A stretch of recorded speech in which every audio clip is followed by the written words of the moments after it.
What's up, guys? Welcome back to a brand new story. Today we have a story of the stinkiest Minecraft kid ever, who smells really bad, and he thinks that his stink, his natural odor, gives him unlimited visibility, and he can pick up any girl ever on the face of this earth. This is quite the story. I know you'll enjoy it, so sit back, relax, leave a like on the video to claim your free nothing, limited time by the way, and let's just jump right into it. So we're going to call the subscriber who submitted this story Wallace. So anyways, Wallace was 12 at the time. This happened not that long ago. Maybe Wallace is still 12. I don't know. He just told me at this time he was 12, right? And he and his boys were kind of hanging out one day when Wallace's mom came down and said, hey, like, guys, and talks to Wallace and his friends. There's a new kid moving into the neighborhood. I thought it'd be cool. I thought it'd be good or cool if you guys went and talked to him. So I set something up with you and him tomorrow, and then also with you and him 2 days from then.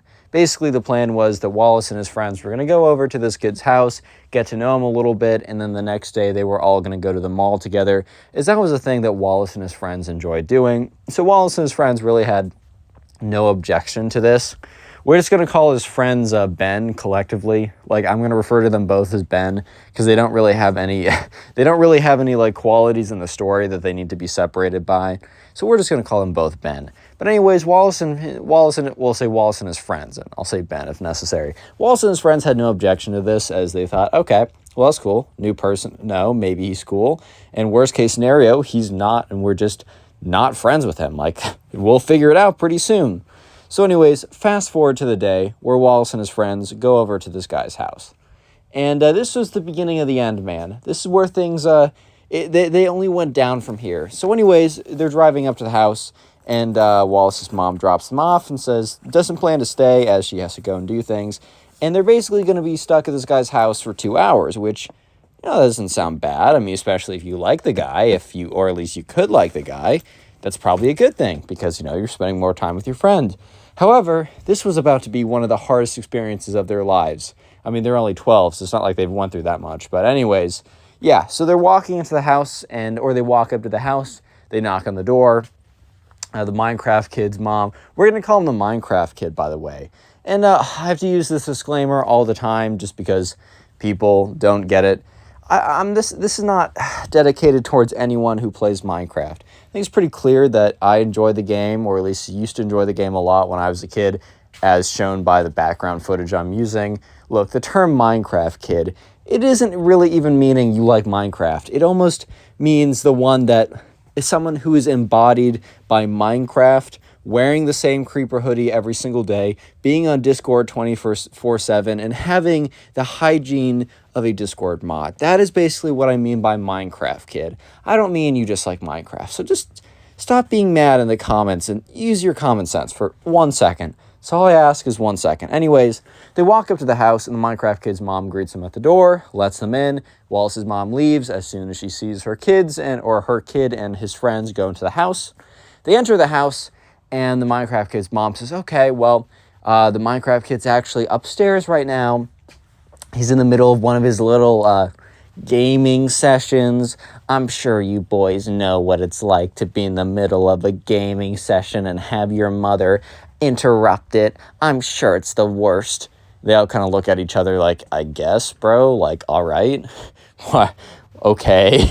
I don't know how else to respond. All right. Yeah, so she's like, well, he's actually just up there. So Wallace leads the other two up the stairs, and they go up the stairs, they make a left, and they go down this hallway. And immediately, something just smells wrong. Like, it doesn't necessarily smell, okay, it does smell pretty bad. It's like a little pungent. It's like, I don't know, you left something in the trash that maybe you shouldn't have left in the trash. Like, you left some, like, food in an exposed trash or something, and you forgot to take the trash out for weeks. And it just, like, got stuck somewhere, and then after a while, it starts to decompose and rot and make this little smell, right? So, the thing is, though, as they get closer and closer to the room where they hear creeper explosion noises and Minecraft dragon noises, the smell gets stronger and stronger and stronger. And one of Wallace's friends, Ben, says like, oh, dude, like, do you smell that? It smells awful. And Wallace is like, yeah, it's like something died in the walls, bro. Like, what? So, yeah, anyways, they get closer and closer to the Minecraft kid's room, And the smell gets worse and worse. And that's when they get to the door. And they're looking at the door handle.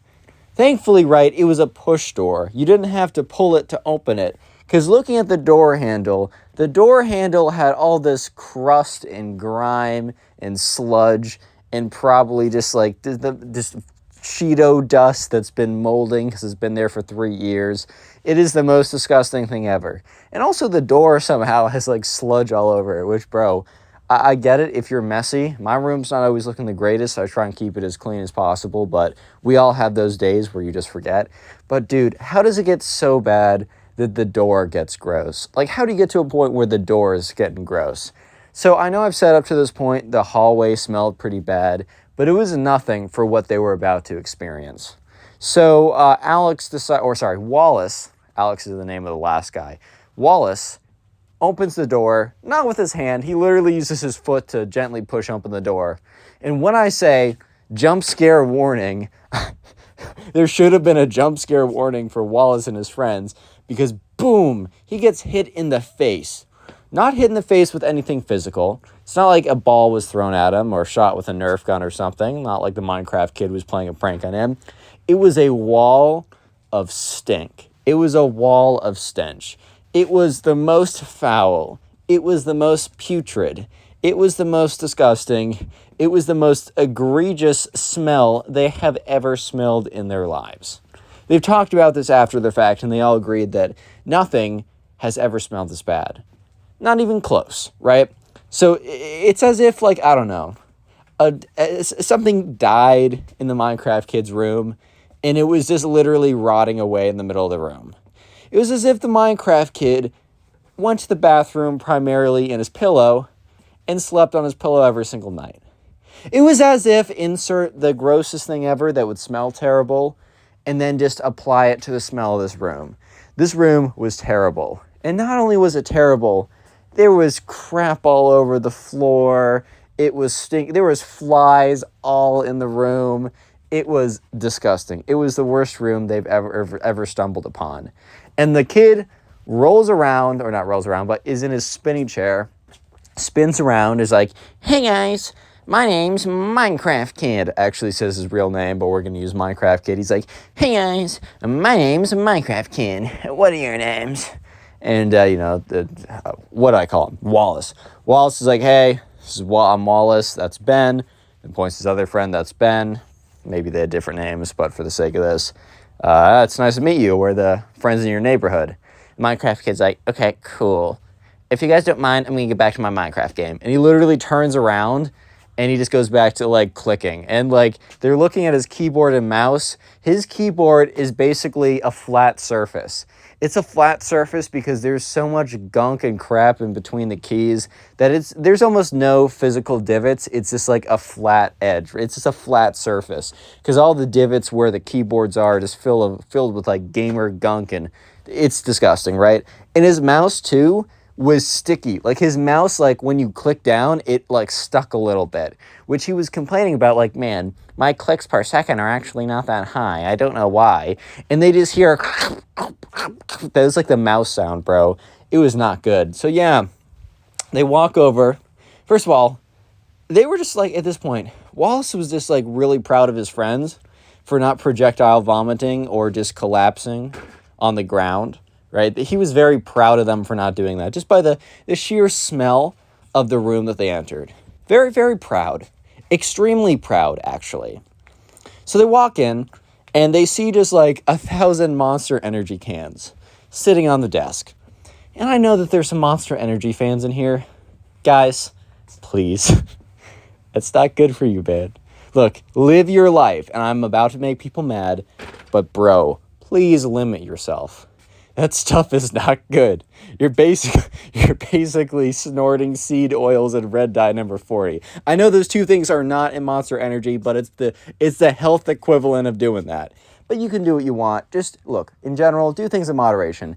There was like 1,000 Monster Energy cans, half of them spilling all over the place, right next to his what the Minecraft kid called his gaming battleship, aka his desk.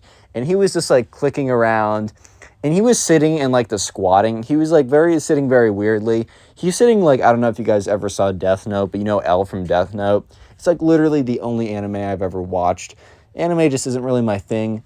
However, that one show, Death Note, fire. That was so sick. The rest of it, I don't really like. But anyways, he's sitting like that, and he's like, bro, I'm not even going to go into it, but his feet were not well manicured. That's all I'm going to say. And I'm not trying to say that he wasn't going to a spa every single day. I wasn't trying to say that, like, I don't know, he's not adding, like, a coat. I don't know.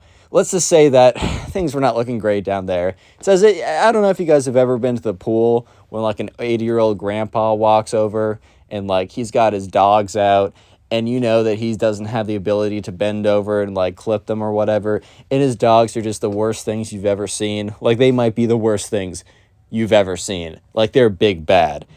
Basically, the Minecraft kid had the worst pair of dogs on his feet as you've ever seen, right? And it's just like at this point, the smell was almost accumulating in the insides of Wallace and his friends' noses. Eventually, the Minecraft kid loses his Minecraft match. He's like, drat. He turns around. He's like, hey, guys. So, what do you guys do for fun? And Wallace and his friends are like, well, we actually, I don't know. We go for hikes and stuff. We go around, play some frisbee. I don't know if you're into that. He's like, nope, I do not like sports or anything with physical activity. And they're all just like, all right, cool. We also like going to the mall. He's like, sigh, I know, we're going there tomorrow. That's the worst. I can't play Minecraft if I'm in the wall. If I'm in the mall. Yeah, I bet you wouldn't be able to play Minecraft if you were in the physical wall, bro. But anyways, right, they're kind of just looking at him. And Wallace and his friends are looking at each other, and then they look back at him, and then they look at each other. They have a feeling, a sneaking suspicion, a slight inkling. They have a feeling, right, that maybe they're not going to be the closest, dearest, most connected friends with this guy because they have literally nothing in common, and his room is not the easiest. Like, for example, they could not imagine a sleepover in his room without passing away. They would have to write a letter to their parents about how much they loved them before they went over to this kid's house for a sleepover, just in case they suffocated from too much stink accumulating in their lungs overnight. Who even knows? Anyways, so this kid goes on to talk about, like, they're talking about some stuff. The conversation is pretty terrible, but whatever. And that's when the Minecraft kid brings up his, like, the most interesting quote of all time. The Minecraft kid's like, guys, do you guys have any Riz? And they're all like, bro, what? He's like, yeah, Riz, like, charisma. Like, are you good with the ladies, bro? And, like, Wallace kind of was. Like, Wallace isn't trying to brag or anything, but he wasn't doing too bad in that department. You know, he got it done. He wasn't, like, I don't know. He wasn't some Leonardo DiCaprio, bro. He wasn't like, but he was doing fine. He was chilling, you know, he did what he needed to do, but Wallace wasn't about to be like, yeah, I got plenty of Riz. Because if anyone says that unironically, they probably don't have any. Like, let's just keep it a buck right here. But anyways, the Minecraft kid's like, so, one of my pastimes is actually investigating how to get the ladies to like me. I've been making many experiments and game plans for it. And they're all kind of looking at each other like, all right, let's take advice from this guy of how to, like, secure, like, a beautiful girlfriend. Yep. I'm all ears, man. I'm listening, bro. I'm paying attention to whatever you're saying. Go for it, man. Let's hear it. Let's hear it right now. And, yeah, the Minecraft kid goes on to say that he has found the Rosetta Stone. He has found the secret. He has found the fountain of youth, if youth is equal to getting the women, right? He has found the 100% guaranteed guide to getting laid 1,000% of the time. And you know what his secret was? And he was explaining to them. So, women, instinctually, very deep down, they have primal urges. And they're all like, oh, bro, why do you have to say it like that? You're so weird. They didn't say that, but they're like, bro. And he's like, yes, they have primal urges. So I was thinking about it. What is the most primal thing that you could do? Like, think about the cavemen. They're all like, I don't know, hunt, be outside a lot. Basically the opposite of the Minecraft kid. He's like, no, those were just things that they did. What about the cavemen stands out most to you? And, Wallace and his friends, they weren't able to figure out exactly what the Minecraft kid was looking for. So the Minecraft kid eventually is like, fine, I'll tell you. Have you ever smelled a caveman before? And they're all like, what? And he's like, well, you probably haven't because they've been extinct for a while. But think about it.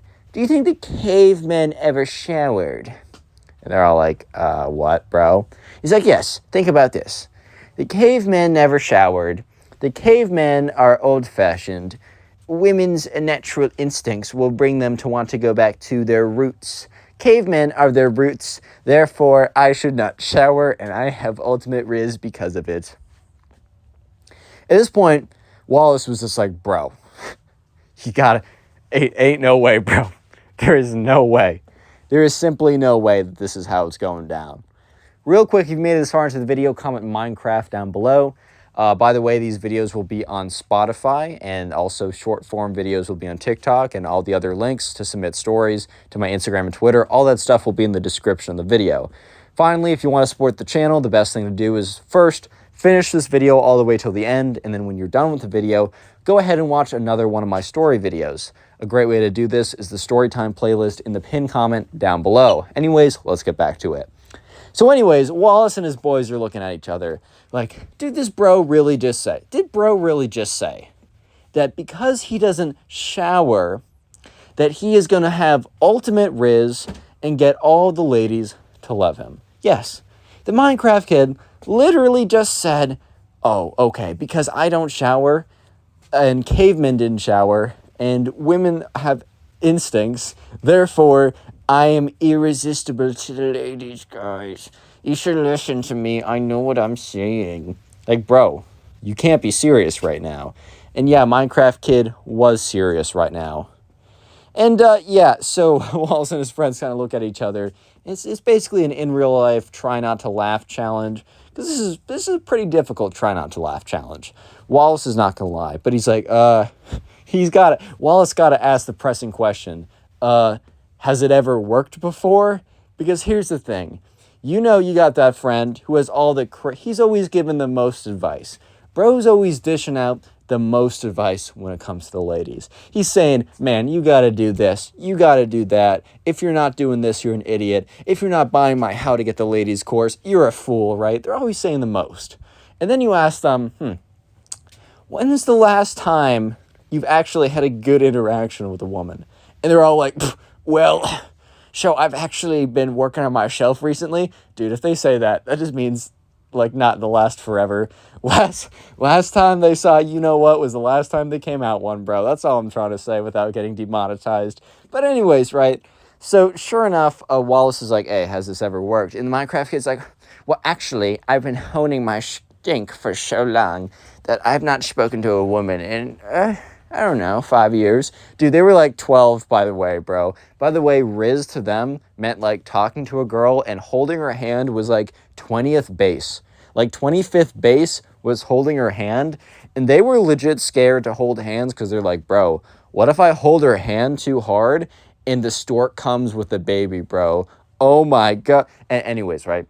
So they're just like, oh, well, we're going to the... And Wallace is like, oh, well, dude, we're going to the mall tomorrow. You should really use some of that riz because I feel like you've definitely accumulated enough stink to really have a presence. He's like, oh, really? It was like the most, it's funny because it's like Wallace just complimented the Minecraft kid in the most genuine, best compliment the Minecraft kid could have ever wanted to hear. Imagine someone says, you smell like, I don't know, you smell like my dog's butt, right?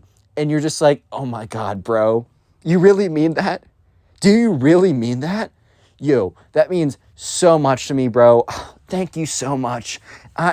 Thank you, bro. You don't know how much that means to me, dude. I'm tearing up right now. Yeah, so anyways, Wallace and his friends are there for the next, like, hour or so. Ben has to go to the bathroom several times for a mysterious illness that may or may not because of all the stink that is accumulating in his nose.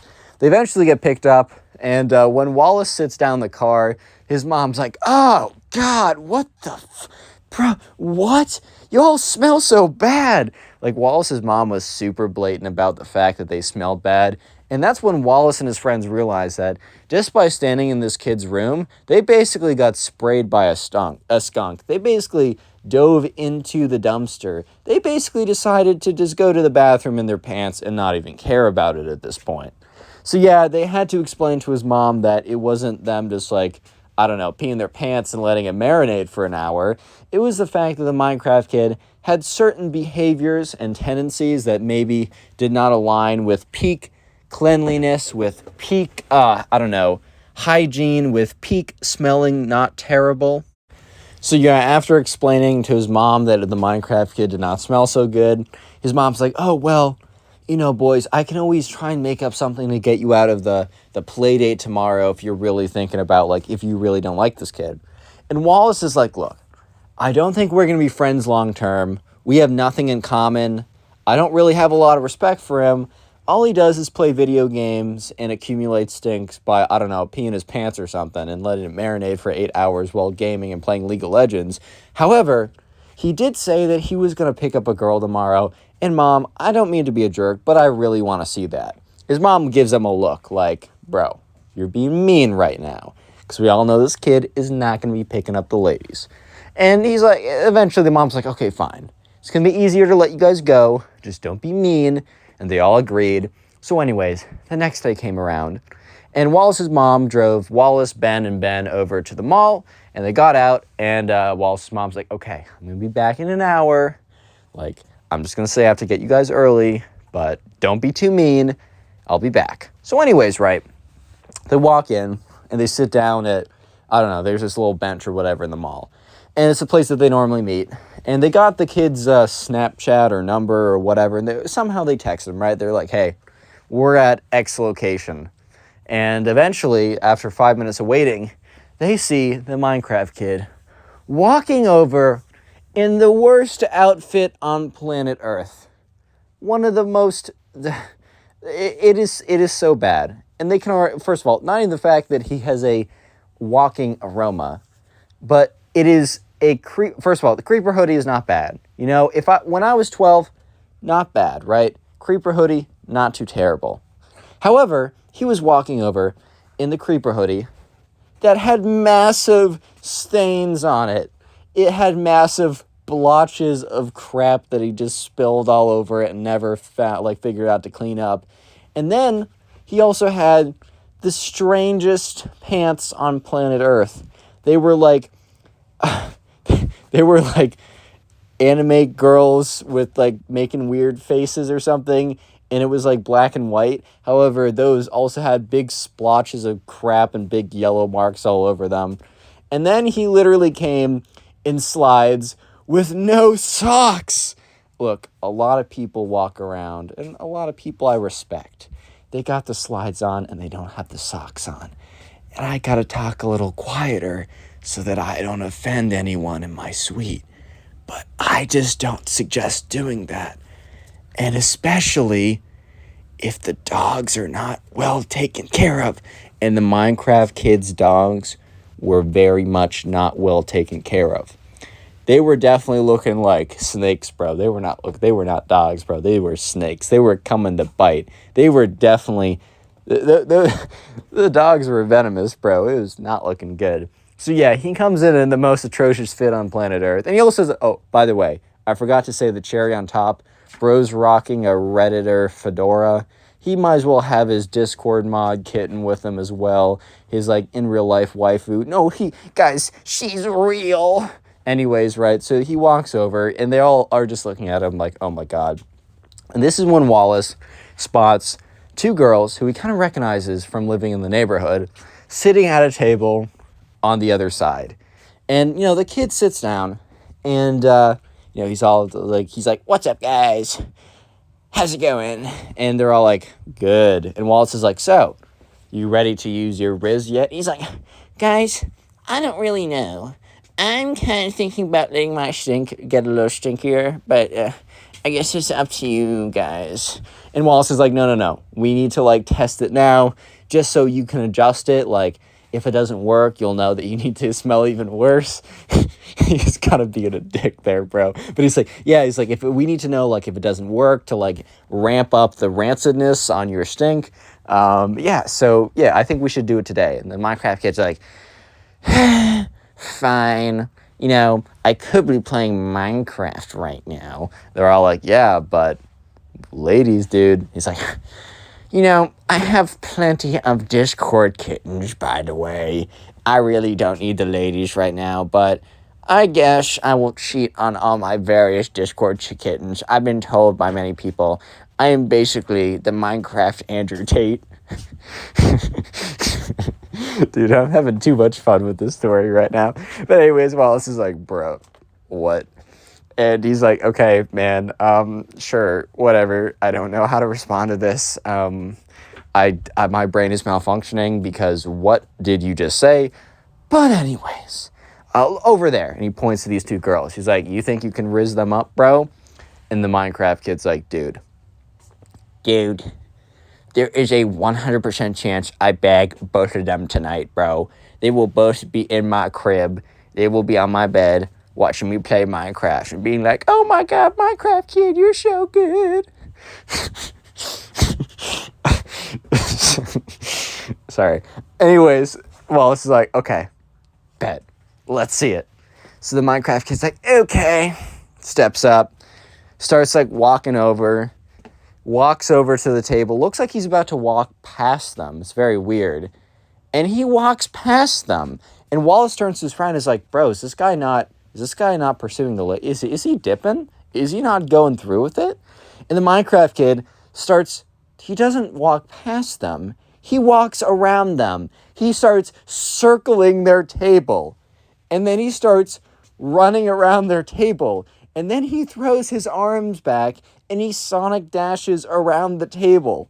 It is the most insane thing that Wallace and his friends have ever seen. So yeah, this kid is sonic dashing around the table, similar to how like a shark circles its prey. It is the weirdest thing ever. And eventually the Minecraft kid, who is extremely not so athletic because Minecraft and peeing his pants all day doesn't make him the big, strong athlete, right? He eventually sits down, and he's like, hi, guys. And the two girls are just looking at him like, oh, my God, what?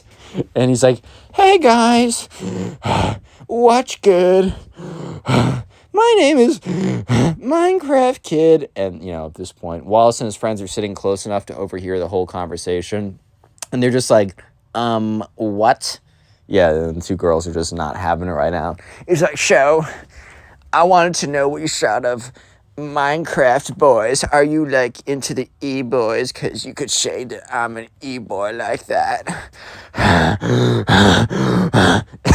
These two girls are just like, what? But no. He's like, that's fine. I was joking about being an e-boy, by the way.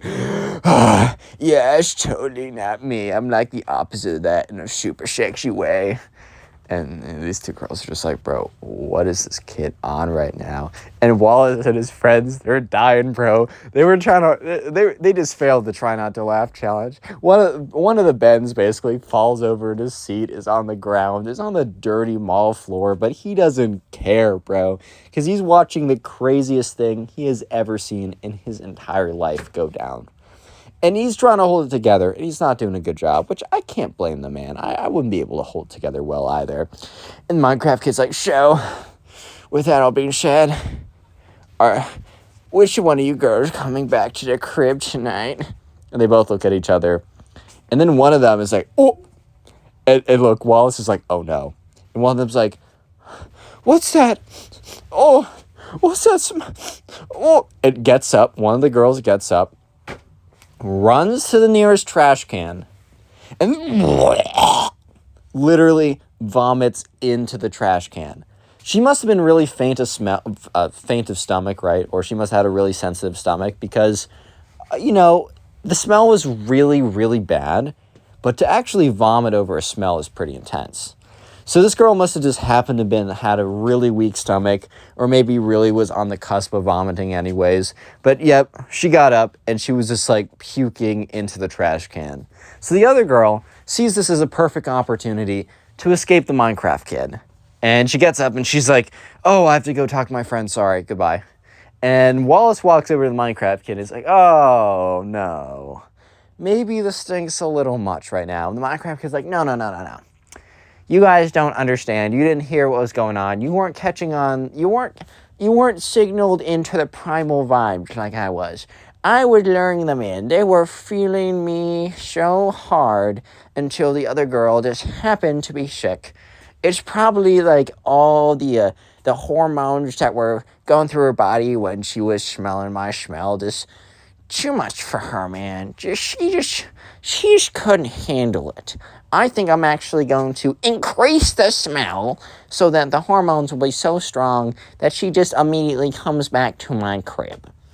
And, at this point, Wallace is like, yep, no, that makes sense. 100%, I back this choice. You are right.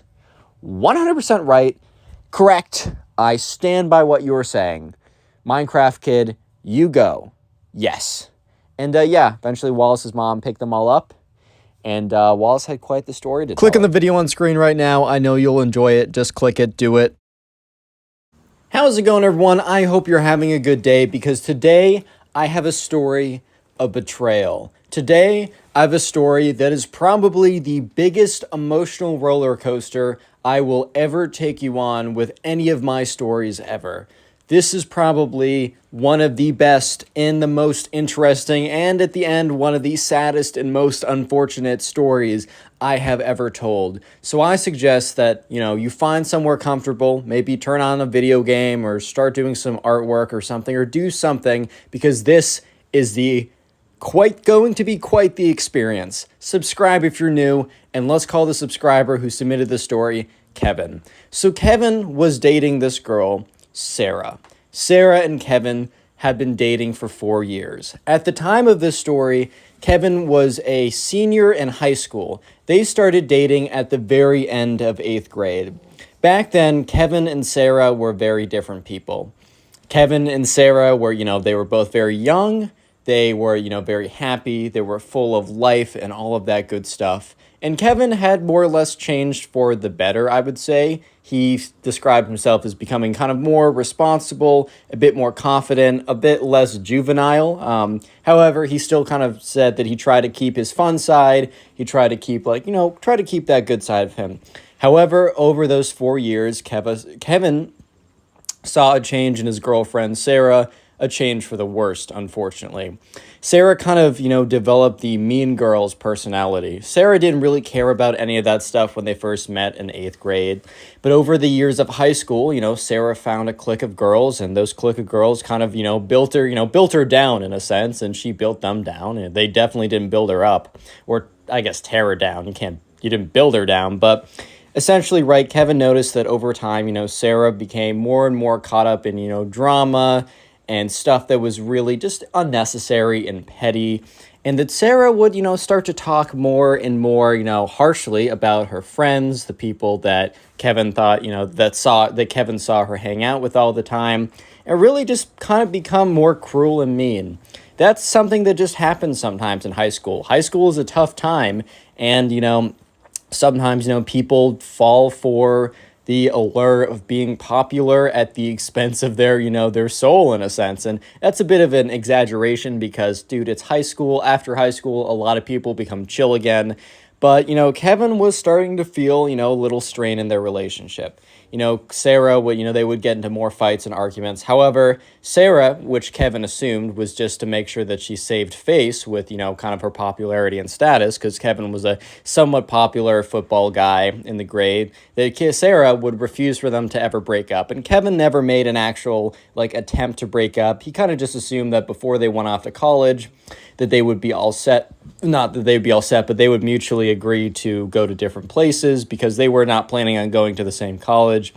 And so Kevin was like, you know what, I'm not going to break up yet. This is fine. I still enjoy spending time with her, etc. like that. This whole story, that was a bit of backstory. This whole story starts one Friday night. So anyways, Kevin gets back home from school. He just finished up, a lot of his college apps. He's feeling good because this is fall of his senior year. And he just finished up a lot of his applications out to college. A few more to go, but he's feeling good. And he's ready to really just, have a lot of rest and relaxation. And he gets a text message from one of his friends, and we'll just call the friend Ben. And his friend Ben is like, bro, my parents are out for the week. I got the house to myself.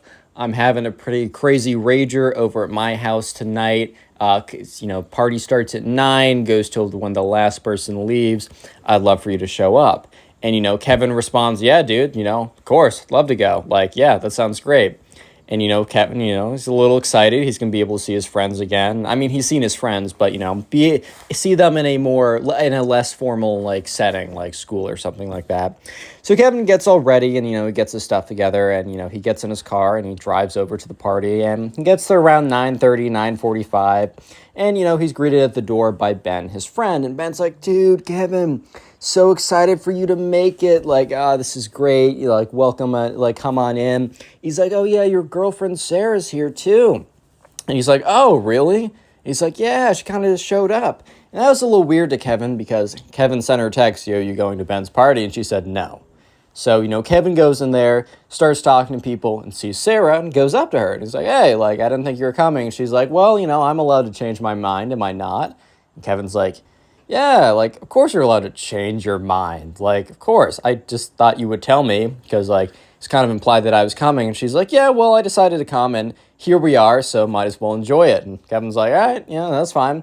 I'm enjoying myself. And then, Kevin and Sarah were kind of standing there. And it was, by the way, this was a very big house. That is an important detail.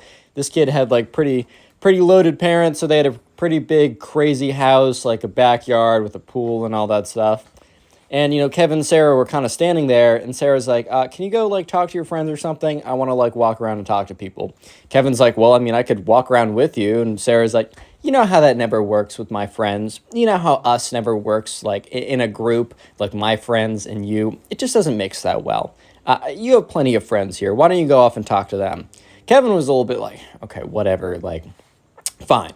So Kevin's like, all right, well, that's fine. If you didn't want me here in the first place, you should have told me. And Sarah's like, that's not what I said. I just said I wanted to hang out with my friends. Is that so terrible? Is that so bad of me? And Kevin's like, stop overreacting. It's whatever. Fine, I'll go. That makes you happy. And she's like, well, it does, because I like seeing my friends.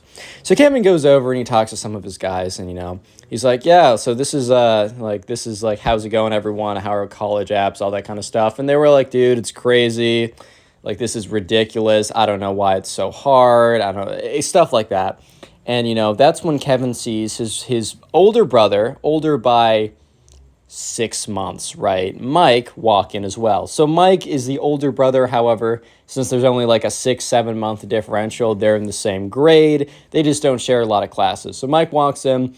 Kevin's like, hey, what's good, Mike? Mike's like, hey, Kevin, didn't know you'd be coming here tonight. He's like, yep, no, I'm here. So Mike walks in, and Mike kind of has a different friend group. Kevin and Mike are they're close, and they're cool enough at the home, right? But they just hang out with different people. But they are brothers, right? They are biological brothers. They have that kind of instinct with each other. Yeah, they're brothers. Just that's an important detail for later on. Maybe you figured out a few context clues from the thumbnail of this video.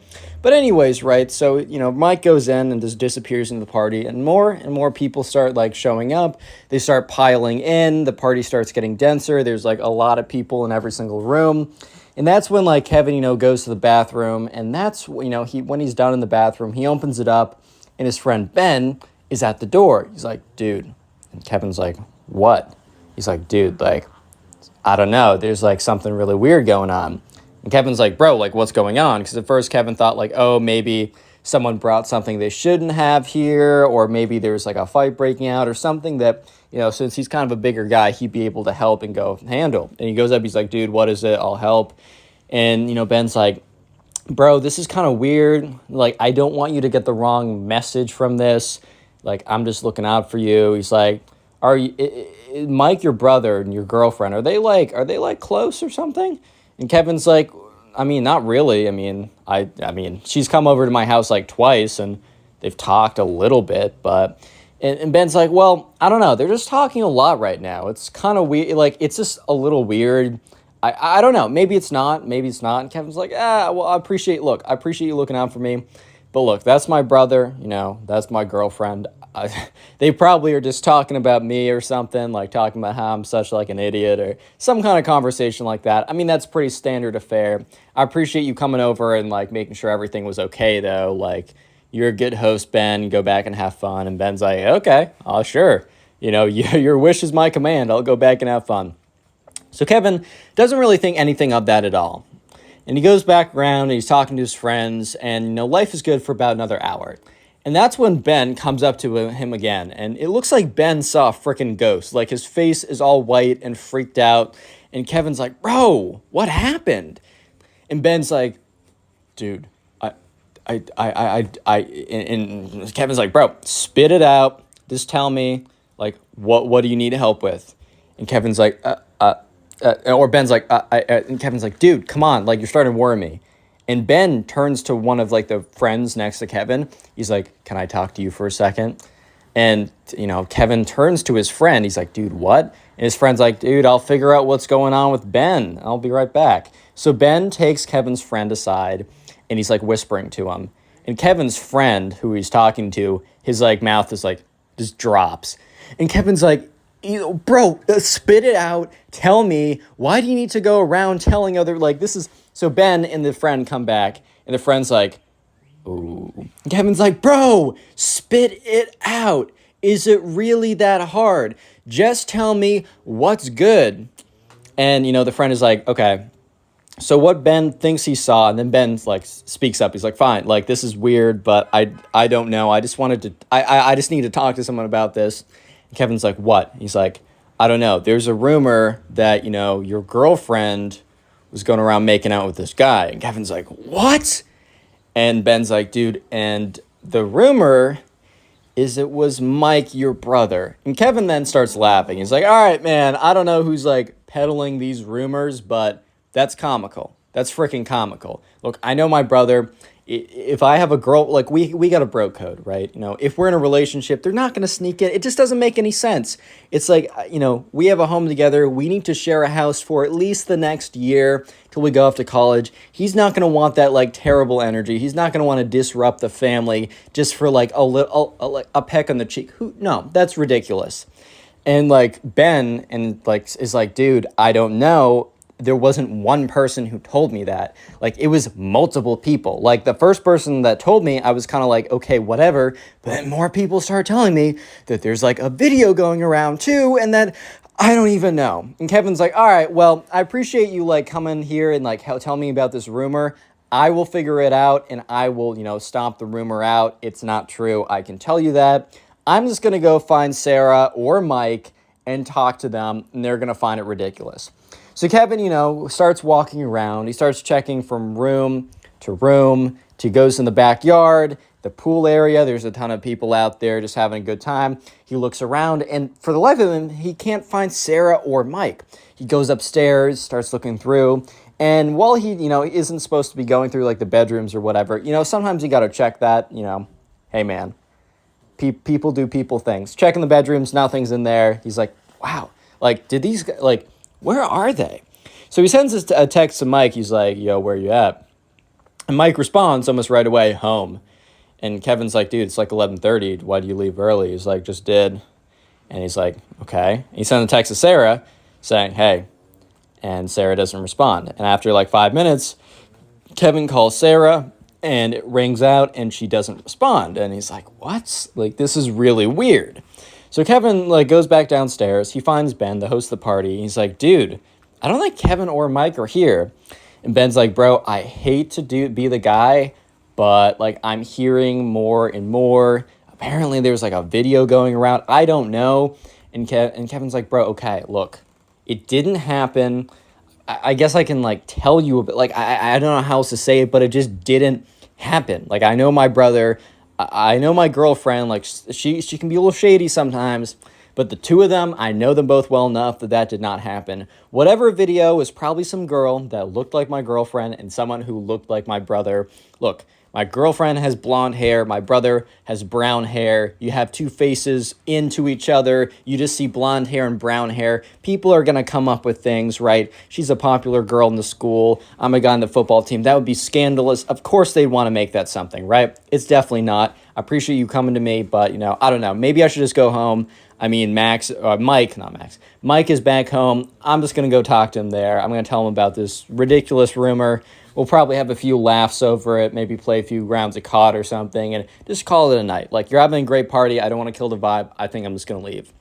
And Ben's like, all right, man, well, if anything actually happens, like, I'll be sure to hit you up. I'll be sure that you're the first one that I would tell. I agree with you. This seems pretty unlikely, but I've just been told by so many people, it's just really weird, man. Kevin's like, and once again, I appreciate that, right? Have a good party. Keep being a host. Thanks for having me over. I'm going to go back home. So Kevin gets in his car, and he just has a weird vibe. Because, I mean, yes, he doesn't believe that it's even possible that his girlfriend or his brother would do anything like this at all. But he's just kind of like, I don't know. So many people start saying stuff. He's like, you think you know people, but you never really know. But Kevin's like, no, this is ridiculous. Like, first of all, if there's a video, why didn't Ben get it? If everyone says that there's a video, why didn't anyone show Ben? Because if Ben saw the video, he would have told me. So this is ridiculous. So Kevin drives back home, pulls into the parking garage, pulls into like kind of the parking lot, gets out, and sees the light in his brother's room still on, or is on. So he, opens the door, goes inside, his parents are like, how's it going? And Kevin's like, oh, pretty good. I'm just back. And they're like, you're back early. Because Kevin's like, I'm going to be gone for a while. He's like, yeah, I don't know. Wasn't feeling it tonight. And they're like, all right, well, just let us know if you want to do anything, or we're going to be going to bed soon if you need anything, son. And he's like, no, I'm pretty good. So Kevin goes upstairs, goes into his room, throws his like wallet and keys or whatever into his room, and then goes over to Mike's room and knocks on the door. And Mike opens it. He's like, yo, what's up?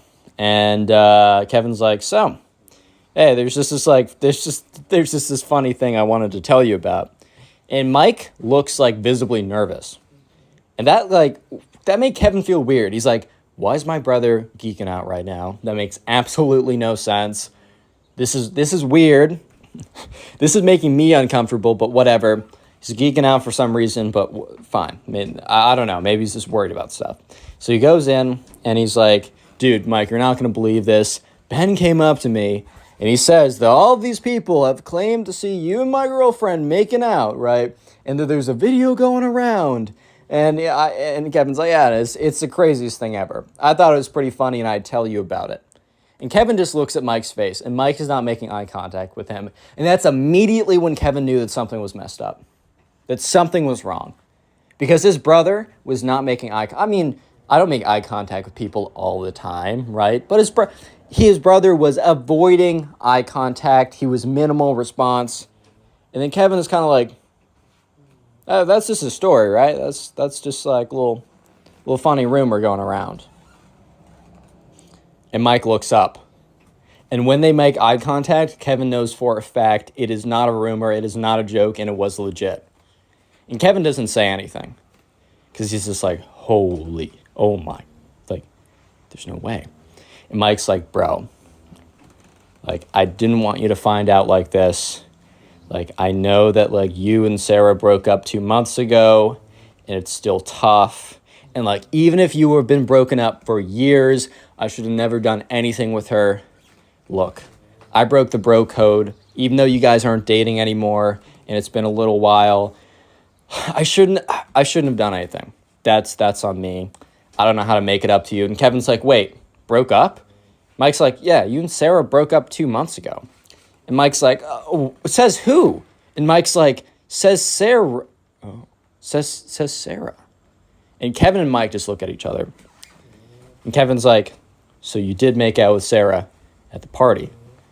Mike's like, I did, but even though it was still wrong, I thought that you guys had broken up. Even though that would still be messed up, bro. Like, I'm sorry. I was not thinking straight, She came on to me. She was very not aggressive, but she was insistent, right? And I thought that, like, oh, well, you guys have broken up, so it doesn't matter, but it still matters. And Kevin's like, bro, we've not broken up. She's not broken up with me. I've not broken up with her. And Mike's like, she's told me for 2 months. She told me 2 months ago you guys broke up. And she reminded me today that you guys have been completely broken up and are pretty separate. Kevin's like, what? And Kevin texts his friend Ben. And he's like, hey, Ben, like, I just talked to my brother. It was true. Does anyone else think that Sarah and I have broken up? So Ben calls him. He's like, dude, I'm so sorry. And he's like, I don't even want to hear about it. I just want to know answers. And Kevin's like, Ben, I need you to ask around if people think Sarah and I have broken up or not. So Ben is like, all right, gets back to him like 15 minutes later. He's like, dude, every single person I've talked to hasn't heard a single thing about this quote unquote breakup. Dude, you guys broke up? Is that why she was kissing your brother? And Kevin's like, no, we have not broken up yet. But she told my brother that, she did. And, Kevin looks at Mike. He's like, dude, I don't know if I can trust you on that. Like, did she really say that? Or are you just saying that to save face? And Mike's like, dude, it was messed up no matter what I did, but I would never do it if I thought you were still in a relationship. It was messed up in general because you were in a relationship before, and I'm sure that's breaking bro code, and I'm sorry, and we'll always have a bit of tension over that, but I did not do it because, like, I would never do it if I thought you were in a relationship and that I thought that I could harm that relationship. You got to believe me on this. And Kevin just looks at Mike, and he's like, bro, I do. If I find out you're lying here, it's done. And Mike's like, that's totally fair, man. That's totally fair. Kevin's like, damn. And Kevin just is like, all right, I need some time in my room. Mike's like, all right, just let me know. So Kevin goes back to his room, just sits in his chair, and just is thinking right now. Because right now, yes, his girlfriend of 4 years just, decided to make out with his brother. And she was the one that was pushing it, and she was the one who told him, and only him, that they broke up 2 years ago. And then immediately Kevin's like, oh no, there's a video apparently. So he calls up Ben again, and it's like 1 a.m. Ben's like, yo, what's up? He's like, hey, do you know anything else about that video?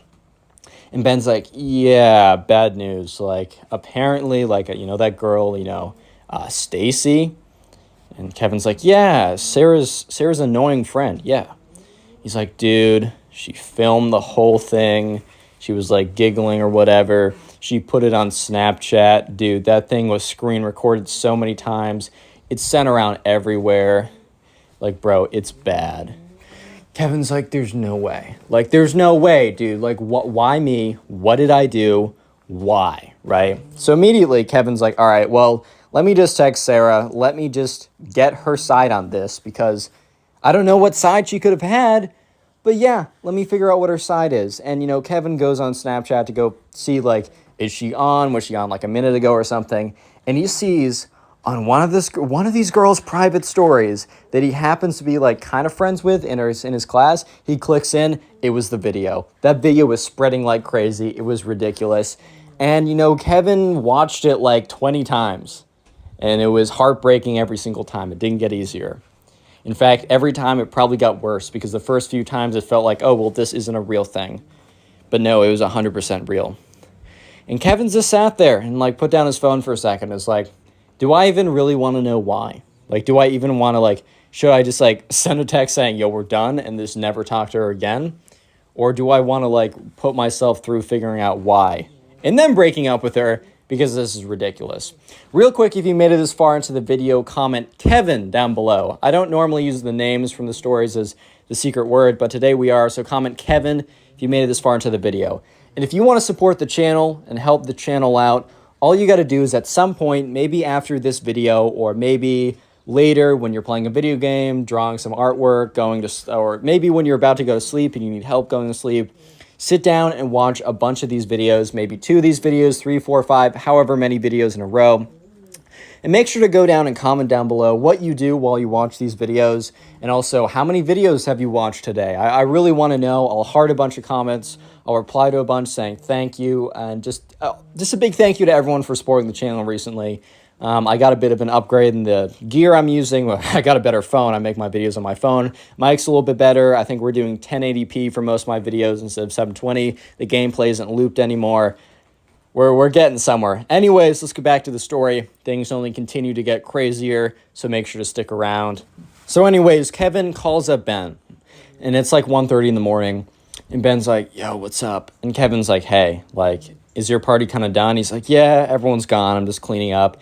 Kevin's like, can I come over? And Ben's like, dude, like, the party's done. He's like, no, just like you and me talking. And Ben's like, oh, yeah, no, of course, come over, man. So anyways, Kevin, walks downstairs, and his dad's, like, getting a glass of water. He's like, you're going out now? And Kevin's like, yeah, I got some stuff I got to deal with. Don't worry, I'll be back, not doing anything bad. And Kevin's dad's like, all right, I trust you. Good grades, you're a good kid, like, whatever. Kevin gets in his car, drives over to Ben's house, walks into Ben, like, the front door, is greeted by Ben. There's a bunch of, like, trash everywhere, red Solo cups broken all over the place, whatever, a bunch of garbage, whatever, right? He's cleaning up. And Kevin's like, all right, well, I need some advice. We got to talk about this. So Kevin fills in Ben the part of the story that Ben doesn't already know. And, Ben is like, dude, that's messed up. And Kevin's like, I don't know why that happened.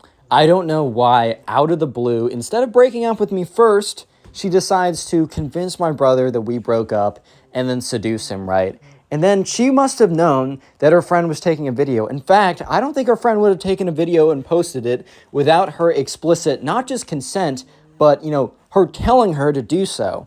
Kevin's like, this is the mastermind work of Sarah, bro. I've been telling you for a while that she's been getting meaner and meaner and meaner. And bro, this is like the amalgamation of all that meanness and cruelness. And why? Why? What did I do?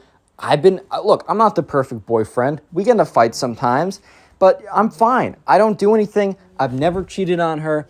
I don't even have that many friendships with girls anymore because I didn't want her to think of anything like that. And Ben's like, dude, this is like a shock to me as well. And Ben's like, bro, look, I know it's going to be easier for you to just say we're done and move on with it. But I know for a fact that long term, you're always going to wonder. You're going to want to know why, and it's going to suck now. But trust me, future you will be happy that you did it. You need to ask her why. So all of a sudden, Kevin's like, all right, fine. Yeah, okay. You're right. I'm going to call her. So Kevin calls Sarah's phone. Once again, no response. And Ben's like, dude, she's probably not up. It's 1 a.m. But, you probably have to, confront her tomorrow. So, Kevin goes back home and, he gets into his bed and he just can't really fall asleep for an hour. He's just sitting there thinking about literally everything, replaying everything that, has ever happened with him and Sarah. And also towards the end of it, starting to feel like, remembering the good moments, man. Remembering not just all the moments where, her personality slowly devolved into what it is now, or all the fights and disagreements, or all the times that he didn't feel like, this was a relationship he wanted to be in. Instead, he was thinking about the time, the very end of 8th grade, where the two of them, after being friends for a while, decided to take it the next step, decided to kind of be the power couple of the grade, and started freshman year, with a bang. That summer before freshman year was one of the greatest summers of his life. It was the first time really having a real-time girlfriend, having someone else in his life to lean off of, to grow, to be a bigger, different, better person. And, he remembers, there was an ice cream place that they used to always go to. And they didn't really go to it last summer, and they went to it less the summer before, and slightly more, but still less than the first summer 3 summers ago. So every summer they go to the place less and less. And when he woke up the next day, he texted Sarah, meet me at the ice cream spot. The place that they used to go to all the time, right? The place he used to go to all the time when they were first dating, right? And Sarah responds to him, she responds, I'm not doing anything a cheater says. And Kevin's like, what? Me? So anyways, he responds back. He said, that's hilarious. That's really rich coming from you. And Sarah says, that video of me and your brother making out is going everywhere. Everyone's going to see it. Everyone's going to see you humiliated by your own brother, right? Your girlfriend, the power couple, right? You know what? Yeah, you weren't good enough, and I went for your brother. And Kevin literally responds why? And Sarah's like, just to make things even. Don't think I don't know about Claire. Kevin's like, what? He literally responds, what? He's like, Claire confided in me 2 months ago that you and her have had a secret fling for the last 2 years. I knew that something was up for a while, but when I heard that, I knew that I needed to get my revenge, and I got it. And Kevin is like, Claire? What? So Claire was a friend of Sarah's, right? They were kind of friends, right? And Kevin really only had one interaction with her. when she was hanging out with Sarah, they had a nice little conversation or whatever. So Kevin is like, what? So Kevin actually still has one kind of like female friend, because he had to cut off most of them when he's with Sarah, because, he didn't want her to be jealous or anything. So he hits up that friend, and we're going to call her Kate. And, he hits up Kate. He's like, dude, like, I'm in a crazy situation. Can you call? So he calls her up. He explains everything. And the thing is, Kate is actually somewhat friends with Claire, or at least knows people who are good friends with Claire. And so he's like, hey, I don't know, trust me, I did not cheat on my girlfriend with Claire. I've spoken to her once. This is ridiculous. So Kate's like, yeah, sure, I can get back to you in a little bit. So 2 hours later, Kate texts with all caps, pick up the phone. So Kevin's like, shoot, okay. There's like 4 missed calls. He calls her back. Kate explains that, Kate went to one of her good friends who happened to be friends with Kate. And that friend that is friends with Kate confronted Kate on this, and Kate kind of confessed to everything. Kate had 2 motives for lying to Sarah. Because Kevin and Kate had never had a fling at all. But Kate had 2 motives to lie to Sarah. The first motive is that she didn't like, how Sarah's attitude was changing and kind of the position of power she had. And that she thought that, if she toppled their relationship, Sarah and Kevin, that there would be a power vacuum and that she would basically be able to fill it. The second thing is that she didn't want to fill it alone, the high school queen and king, whatever power vacuum. She, in only one conversation, basically fell in love with Sarah's boyfriend, Kevin, and thought that if she could split them up, that she could truly then seduce him, and then she would be like the queen of the high school for the rest of the year, as well as have Kevin be like her power couple. And Kevin is like, bro, this is freaking high school. Literally, who cares? But Kate's like, dude, I'm so sorry. This is ridiculous. And Kevin's like, all right, well, do you have that can your friend talk to Sarah and be like my witness that's true? And Kate's like, yeah, it might take a little bit of convincing, but I think that can happen. So anyways, Monday rolls around. They go back to school. And, they don't have recess anymore, but they have a break period. So Kevin texts Sarah saying, we need to talk. And he said, let's meet up in person. Let's not do this over text. And she says, fine, but on my terms. Kevin's like, all right. And Sarah says, we have to discuss everything, and you have to, apologize for cheating. And he said, we'll discuss everything when we get there. He didn't say that he'd apologize to cheating, but he was bringing it. He was like, anything to get her in person. Kate was able to get her friend that was friends with Claire to go with Kevin and to walk over with them, right? So Kevin, Sarah, and this friend, right? We're going to call her Kate's friend, all sit down. And Sarah's like, oh, so you already have a new girlfriend? Kevin's like, no. Kate's friend, do you want to speak? Kate's friend tells Sarah everything. And Kevin watches as Sarah's face turns from smugness to horror, basically, as she realizes that she's been snaked by one of her close friends for a power move. This is 17th century kings, sons of kings trying to fight who gets power, right? This is ridiculous stuff. And Sarah turns to Kevin and is like, I had no idea. And Kevin's like, of course you had no idea. You wouldn't have acted on it if you did. And Sarah's like, well, then, I guess we can all put this behind us. And Kevin's like, whoa, Lois, this is not my Batman cup. No, he's like, whoa, hold on now. Chill out. We can put this behind us? I don't know about that. Because while it is proven now that I did not have a thing with Claire, your friend that I spoke to once, there is not only proof, but video evidence that you had a thing with my brother. And you chose my brother because you knew it would hurt more than a random person. It would hurt more than even my closest friend. And Sarah's just kind of looking at him. And Kevin is like, Sarah, it has been 4 years. It has been a great, terrible, wonderful, horrible experience. It has been everything. He says, Sarah, to you 4 years ago when we first met, I am sorry. that we have failed you. He says, Sarah, to you now, I wish you the best in life. Kevin gets up. And Sarah's like, what do you think you're doing? What do you think we're doing? We still have fall, we still have winter, we still have spring. We only have 2 more semesters. We've gone 4 years, and you're going to end it on this? This is how you're ending it? And Kevin said, I wasn't the one to end anything, Sarah. Don't get me wrong. I wasn't the one to choose to do any of this.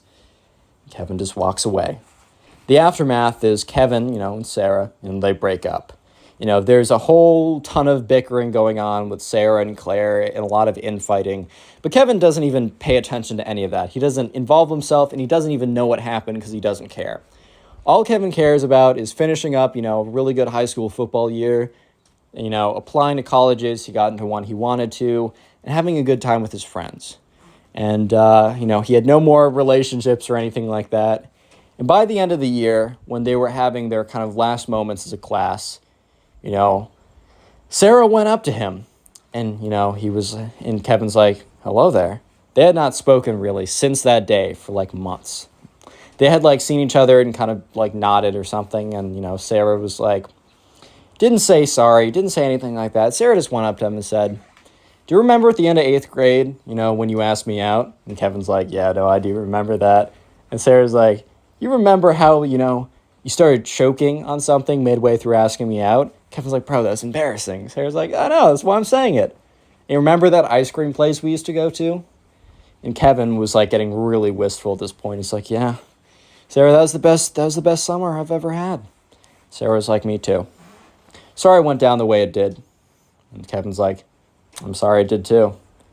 He said, hey, have fun in college. Like, I'm sure you'll have a good time on the East Coast. And Sarah's like, well, have fun down south, I heard it's pretty warm down there, but, stay in touch with me.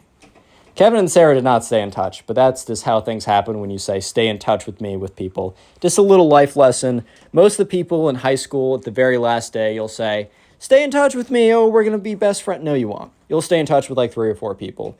Kevin and Sarah are not close friends anymore. They're, they follow each other on Instagram or something at this point. But their lives, which were so close together for a while, they just never cross paths again. I mean, look, this happened like a couple of years ago. They could easily cross paths again, but you understand what I'm saying. And, Kevin, he's in college now. He's got a girlfriend who doesn't care about nonsense and is not going to cheat on him with his brother. Kevin and Mike kind of mended their relationship the summer before Kevin and Mike went off to college. There's always going to be, you can't change what happened in the past, but they're doing much better now.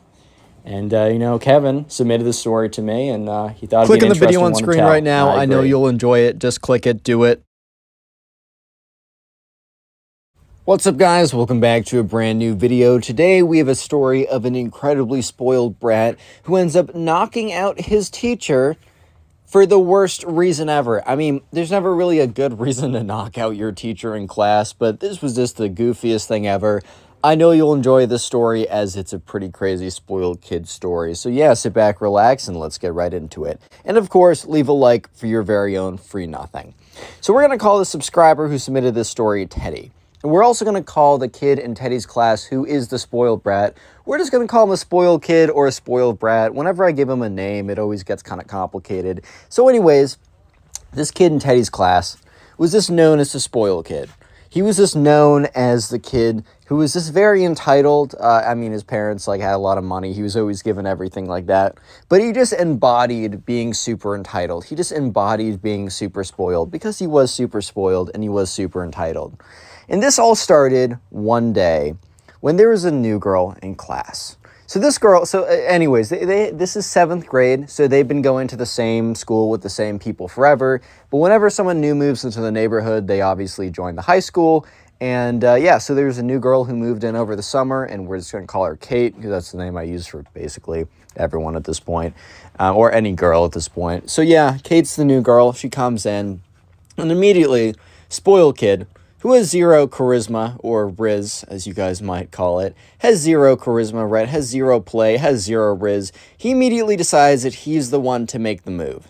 So anyways, it's like the first day of class, and like Kate's the new girl in the class, and it's a little tough when you're the new kid in class because everyone else is talking to each other, everyone else knows each other, and you're kind of just chilling there, you're kind of just sitting there, kind of just twiddling your thumbs or whatever, not really sure what to do.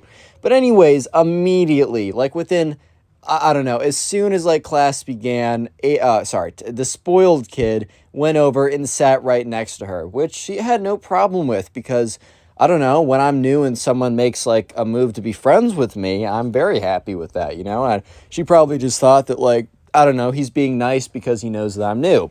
Anyways, spoiled kid sits down and says, "Hey, what's up? My name's Spoiled Kid. Nice to meet me." She kind of just looks at him like, bro. And Teddy's watching the whole thing go down. Oh, yeah, by the way, we're calling subscriber Teddy. I don't know if I said that or not. So Teddy's watching this whole thing go down. And he's just chilling with his boys. And he's just thinking to himself, oh no, bro is at it again. Bro is at it again, being a menace to society and being a menace to this new girl. Poor Kate, bro. So the spoiled kid sat down. He's like, "Yeah, what's good? Nice to meet me. I'd be super happy to meet me too." And she's like, He's like, "Yeah, so I just wanted to know if you wanted to go in a car ride with me on this Friday." It was like a Monday, so he's talking about like the upcoming Friday, implying like, do you want to basically go on a date with me? He's like, "Yeah, my car is pretty cool. I bet it's a little nicer than any car you've driven in, so it would be a really cool experience. It's a great opportunity for you. Yeah." And Kate's just kind of sitting there very awkwardly. This is like an in real life try not to cringe challenge, and she was about to lose real hard. So she's like, I don't know. I might be doing something with my parents this weekend, so it's a very nice offer." He's like, "Okay. What about next weekend? Are you free next weekend?" And she's like, maybe. I mean, I don't really know, but I can get back to you." He's like, "That's not gonna cut it, actually. I'm gonna have to know right now because I have a lot of women who want to be in the car with me." Which, like, when Teddy heard this, he kind of rolled his eyes. Because he knew for a fact that the line of women, like, he's saying that, like, the spoiled kid's saying that there's a line of women going out the door to, like, be on a date with him. When in reality, the line was 0 people long. It did not exist. There is no line out the door to be dating the spoiled kid. Nobody wanted to do that, bro. He has no charisma. He's got no riz. He's got no game. He's got no nothing. He's got no play. Nothing, bro. Nada. Not a single speck of that, right? So Teddy's kind of just rolling his eyes like, "Oh, okay. Whatever, spoiled kid. Like, nice try, but she's not going to fall for it." So anyways, class begins, and, you know, spoiled kid can't be talking throughout all of class without getting kicked out by the teacher, right? But, you know, one would believe that. But the spoiled kid is, like, whispering, like, while the teacher's talking or whatever. He's like, "Hey, what's up, Kate? Like, I just want to say you looked really good in your dress today." The teacher's like, "Sorry, spoiled kid, could you not talk during class, please?" He's like, "All right, sorry, teacher." "Hey, Kate, He just, like, kept whispering, like, really loud. Like, you know when people whisper, but instead of going like this, they're like, "Hey, I'm just whispering right now." I'm like, dude, shut up. You're so loud. Just because you kind of make your voice hoarse or something, like make it kind of rough sounding, doesn't mean you're whispering, bro. You're basically whisper yelling at me. So yeah, the spoiled kid was basically whisper yelling at Kate the entire time, being like, "Yeah, it's just some really nice shoes you got on right now." And the teacher's like, "Spoiled kid, can you please shut the fuck..." No, I was kidding. He's like, spoiled kid's like, he's like, "Hey, can you please not interrupt class? This is the second time asking you. The third time I will ask you to step outside." Spoiled kid's like, "Yeah, okay." Mumbles under his breath, "Whatever, dude." At this point, Teddy's just watching the most failed Riz attempt on planet Earth. This is a 0 out of 10 Riz attempt. It's time to just retreat. Mission failed, we'll get him next time type moment. This is not going well for the spoiled kid, which is great and all. But the spoiled kid had a lot of confidence that maybe wasn't deserved. And by maybe wasn't deserved, I mean most definitely wasn't deserved. And this story is basically a saga of the spoiled kid versus the teacher, and this is the first arc of the story, as you will see very soon. This is basically episode 1 of Spoiled Kid versus the teacher. So the spoiled kid is trying to continue to talk to Kate, right? He's like, "So, Kate, have you gotten any updates on next Friday? And remember, he like just asked her like 20 minutes ago, and she says, I don't know. I don't know if I'll be around next Friday, but I'll get back to you. Dude, like, how is she supposed to know at this point? She's literally been sitting in class next to you for the last 20 minutes. She's not been on her phone. She's not been home. She's not talked to anyone. Like, literally no time has passed at all. And he's like, hey, Kate, I was wondering if Friday was free again. Like, of course it's not free, bro. You just asked. Chill out.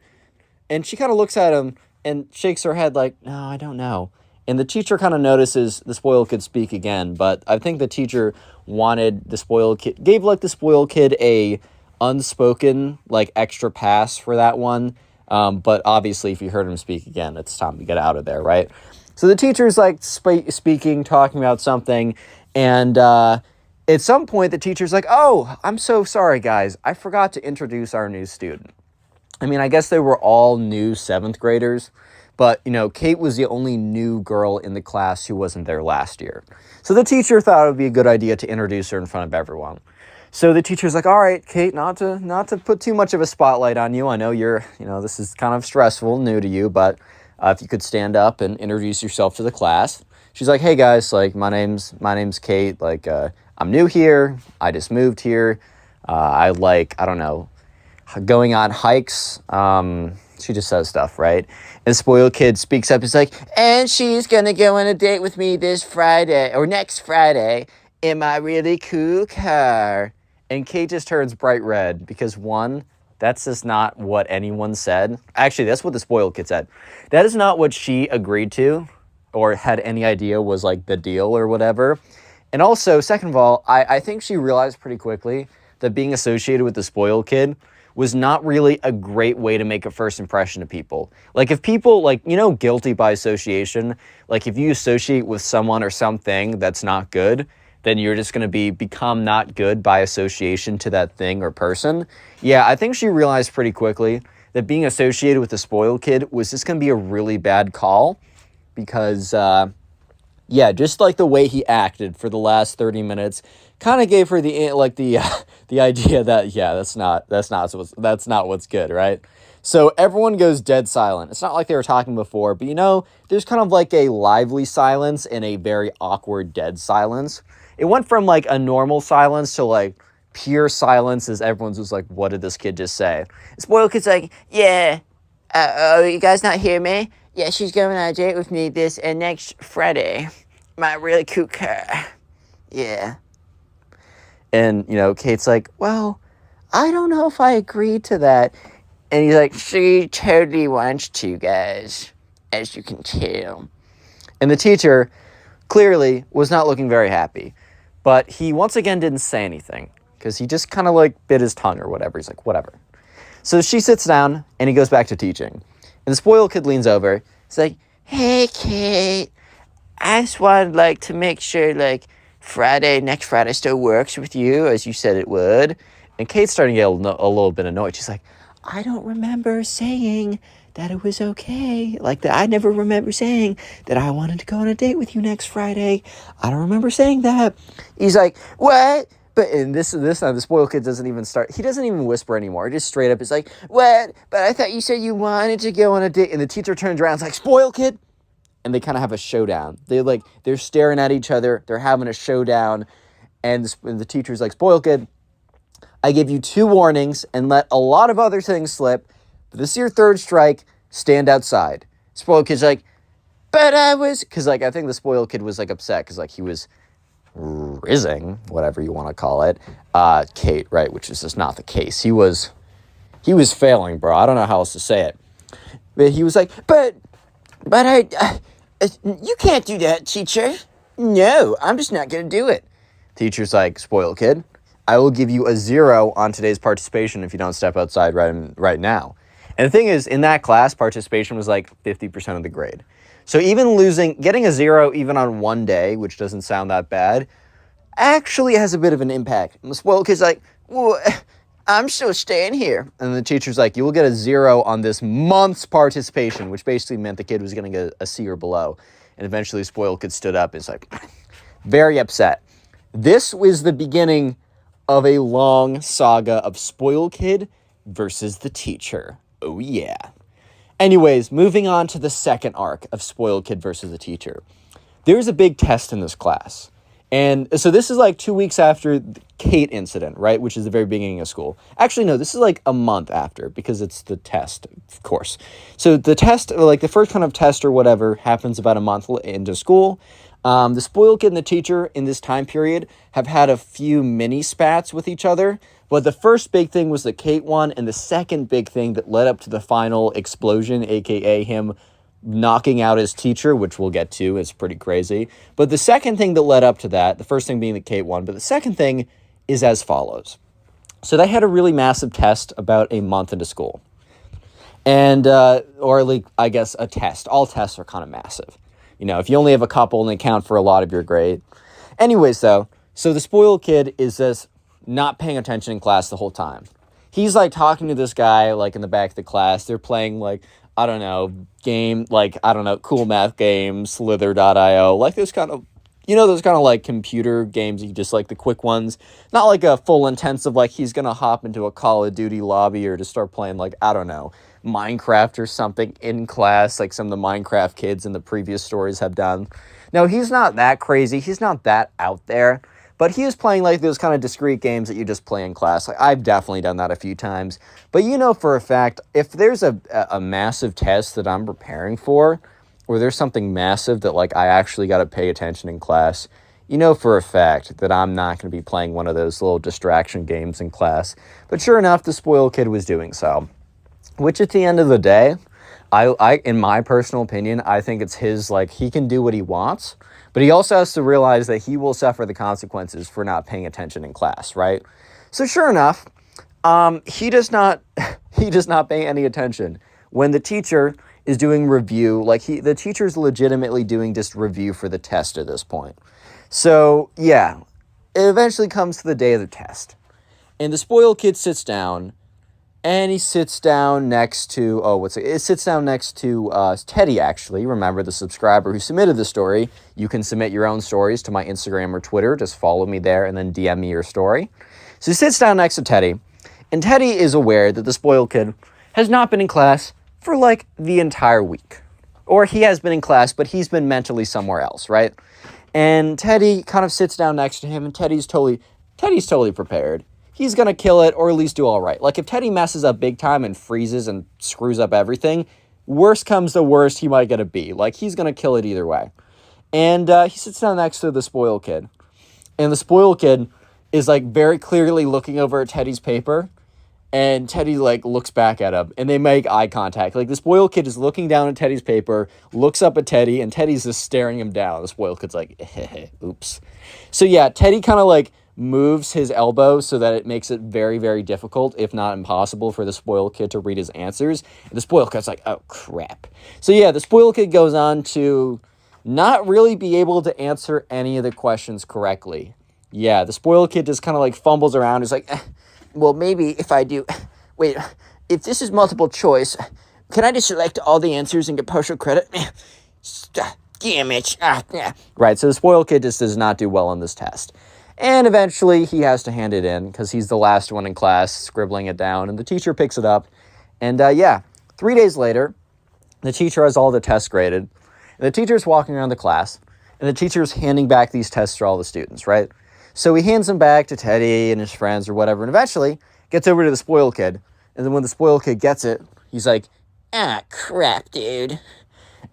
And sure enough, right, Spoiled Kid's like, raises his hand, and he's like, Mr. Teacher... Mr. Teacher. And the teacher turns around and is like, oh, yes. He's like, Sue, could you come over here for a second? I just have a question on number 3. And the teacher's like, oh, okay, whatever. Teacher walks over to Teddy. And, not Teddy, sorry, the Spoiled Kid, who is sitting not next to Teddy, but close enough that Teddy can overhear what's happening. And so the teacher comes over to the Spoiled Kid. The Spoiled Kid's like, hey, Mr. Teacher. So, I'm not really that happy with the grade I got on the test. Could you help me out? Maybe bump me up 20 or so points? And Teddy, when he overheard this, is just like, hey, yo, bro, what? You want to bump you up 20 points? Huh? You think he just like pulls these grades out of his butt or something? You think he just like random number generates these grades? Like, bro, they're attached to something. What are you talking about? So yeah, the teacher's like, no. I mean, spoiled kid really thought like, oh, I could just pull this off. And that's when the spoiled kid says, well, I guess I thought you'd say that. So maybe this will help you reconsider. Spoiled kid reaches into his pocket, pulls out his wallet, opens it up, and takes out a $20 bill and starts waving it around. It's like, teacher, this will be in your desk by the end of the day if you promise that you will change my grade to a 100%. Not even bumping it up, just round it up to a 100%. And the teacher's looking at him with this blank face and is like, really? You're going to bribe me for a $20 bill? You know, if someone found this out, I could lose my entire job. I could lose my entire profession for $20. And spoiled kid's like, yeah, it's like a whole $20. I mean, you're a teacher, so what do you get paid? Like $25 a year or something? The teacher's like, no. And spoiled kid's like, what? Well, it's still a really good deal, and I would totally take it if I was you. And the teacher's like, no. First of all, I'm not going to risk my job for $20. Second of all, on the principle of the matter, no, I'm not going to do that. That's ridiculous. You're being ridiculous. And the spoiled kid's like, what? I think the spoiled kid, like, was totally fine failing the test. Or wasn't totally fine, but, like, kind of thought that, like, his plan B, which was bribing the teacher, was so, like, oh, he got that in the bag, bro. Like, he doesn't have to worry at all. But yeah, no, he does need to worry because the teacher failed him on the test and didn't take the bribe. At this point, the spoiled kid really does not like the teacher. He has major beef with the teacher. And all the next day, not the next day, but a couple days later, on that day, on what feels like a normal day, is about to be one of the craziest days in Teddy's school history. It's about to be the craziest day by far that Teddy's ever had at school. Because on that day is when the spoiled kid legitimately knocks out the teacher, dude. Yeah, not even kidding. Real quick, if you made it this far into the video, you see I'm doing it a little later on. I normally do it like 10 minutes in. Now we're doing it like 20 minutes in. If you made it this far into the video, comment spoiled down below. That'll be the secret-ish word of the day. They're never that hard to guess, but it'll be the word of the day. Please comment them down below. I'll try and heart as many as I possibly can. And also, this video will be on Spotify too, as well as my future stories. In fact, you can kind of listen to them, some of them, an hour or two before they go up on Spotify. Also, follow the TikTok down below. I'll be posting my shorts on there, help out the channel.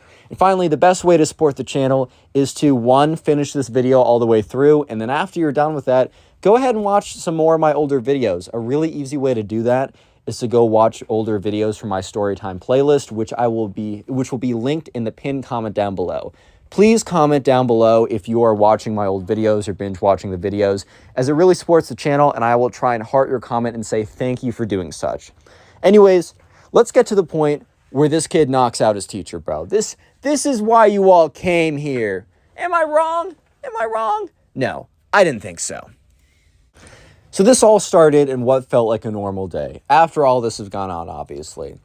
And the spoiled kid was late for class. And I know in like college and in some high schools, but specifically in college, you can get away with being late for class, especially if it's a lecture class where like the teacher doesn't even really know who you are and they don't take attendance. You can even just like not show up for every day except the exams and you'd be fine. But in most high schools and middle schools, and at least in my high school and middle school, attendance was a really big deal and you would get really penalized for being late or being, I don't know, for just not attending enough or whatever. And that was true for this middle school as well. So the spoiled kid was late. And this wasn't the first period of the day, because then he could say, oh, I got in late, therefore I am late, sorry about that. But instead, he just, this was like middle of the day. He just did not feel like showing up to the class because he didn't like the teacher so much. So the spoiled kid came in very salty. Like when the spoiled kid opened the door, he didn't simply open the door. He slammed that door open, bro. He got that whap. He just got the door. Boom. Door is slammed open. So he already was pretty clearly not having the greatest day ever, which that happens to all of us, man. We've all been there. Life happens like that sometimes. It is what it is. But yeah, sure enough, the spoiled kid comes in, boom, slams the door open, which, bro, if I'm late to class, I'm opening that door as quietly as possible. I'm not trying to make a disturbance. I'm not trying to run in. That reminds me, one time my freshman year, someone was late and the teacher was doing a presentation, and instead of just coming in quietly and sitting down, guy opens up the door, says, "I'm so sorry, I'm late." And everyone turns, the teacher turns, everyone's looking at him. The flow of the presentation is completely interrupted. Like, bro really played himself trying to be more nice about it, but whatever, right? So he slams the door open. I bet the spoiled kid just got rejected by some girl or something. So he was not in a good mood. And he already didn't like this teacher that much. And the thing is, also, the spoiled kid must have, I don't know. I don't know why, but instead of having his backpack on his back, he was holding, the very top of the backpack, it has a little handle. He was holding it on the handle. And his backpack was full of books. So it was very heavy, right? This is important for just a second later. A teacher, instead of just ignoring it, which maybe the teacher in retrospect should have just ignored this. But yeah, the teacher doesn't end up just ignoring it. And, the teacher is turns, he's like, "Spoiled kid, you know what I feel about attendance and being late to class. I'm going to have to write this up and send this to the front office." And the spoiled kid must have had other, demerits or whatever, because I think if you were late enough, you eventually had to do, you either weren't allowed to have a free period or you had to spend your free period helping out, I don't know, in the kitchen or something. Or, I don't know, for some reason there was some kind of punishment. It wasn't like you're getting expelled for being late to class, but it was still something. It was definitely something big enough and annoying enough that the spoiled kid didn't want to deal with it. So the spoiled kid does something absolutely crazy. I guess he just wasn't having a good day, because the spoiled kid is he's like, "I'm going to give you one chance. I'm going to give you one chance to take that back." And teacher's like, "No." They just, "What? Bro, what are you saying?" The spoiled kid's like, "Fine, then you've sealed your own destiny." And the spoiled kid, I guess, was close enough to the teacher. He takes the backpack, he swings it behind him, and just full force, going a very powerful swing and just letting momentum run, whips the backpack around in the air, and just boom, clean collision with the teacher's head, boom. And the thing is, there was enough heavy textbooks in there, and while this kid wasn't some big bodybuilder football guy, he swung it around, and momentum, plus just how heavy the backpack was enough that when it made collision with the teacher's head, boom, out cold. Teacher literally falls back and collapses on the floor. The entire class goes dead silent. And the spoiled kid kind of realizes that he just messed up big. And he's like, "Oh my God, guys, my backpack just slipped out of my hands. How did that happen?" No, everyone in the class, including Teddy, very clearly saw him just whack the teacher in the head with the backpack and knock him out cold. The teacher comes to in the next 30 seconds. He wasn't out for forever, right? And the teacher's grasping onto his head. He's like, "Joe, what just happened?" And some kids are running up to the teacher. These two kids kind of stand between the teacher and the spoiled kid, and kind of just hey, kind of just to make sure that he didn't attack him again, even though it was pretty clear I don't think the spoiled kid was going to do that or anything like that again. And, the teacher's starting to get his memory back. He's like, "Wait a minute, did that kid?" And he points at the spoiled kid. And the spoiled kid has the backpack in his hand. It's very clear that he's looking super guilty. And the teacher's like, "Give me my phone." So when the kid reaches over, gets his phone, the teacher calls up the security. He's like, "I need you to come down to the class right now." So sure enough, a couple minutes later, teacher's still sitting on the floor. Two security guards come in and say, "What happened?" And the teacher says, "Yeah, see that kid right there?" Points to the spoiled kid. "He just hit me over the head with his backpack and knocked me out cold for 30 seconds or something." So immediately the two security guards go up to the spoiled kid. And the spoiled kid's like, "Guys, it slipped out of my hand. It wasn't my fault."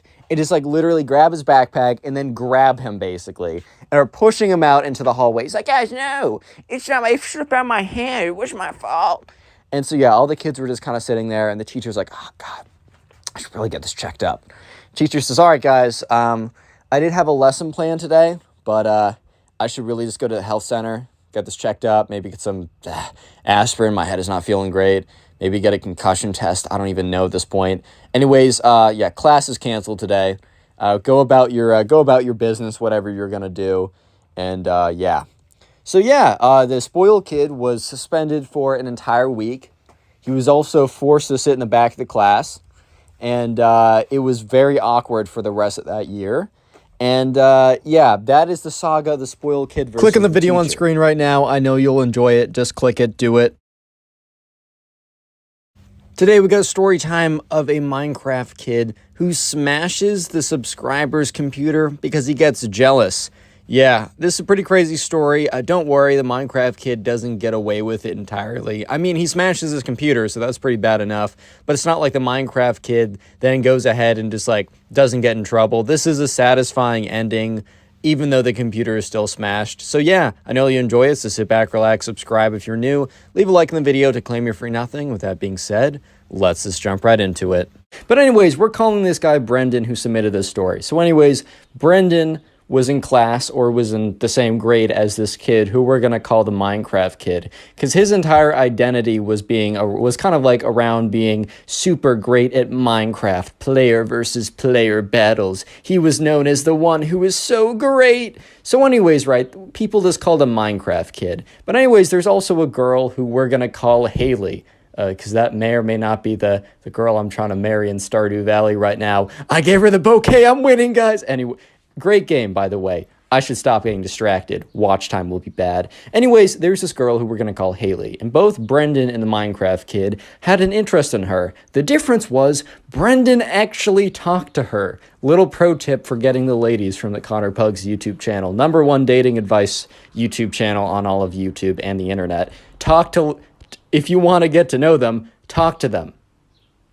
Yes, believe it or not. Wow. But anyways, right, Brendan actually talked to Haley, and they were getting along pretty well, and the Minecraft kid literally never did. The Minecraft kid thought that his magical and powerful skills at Minecraft would literally just be so great and so wonderful and so enticing to the women, right, that he wouldn't have to talk to Haley to make her fall in love with him.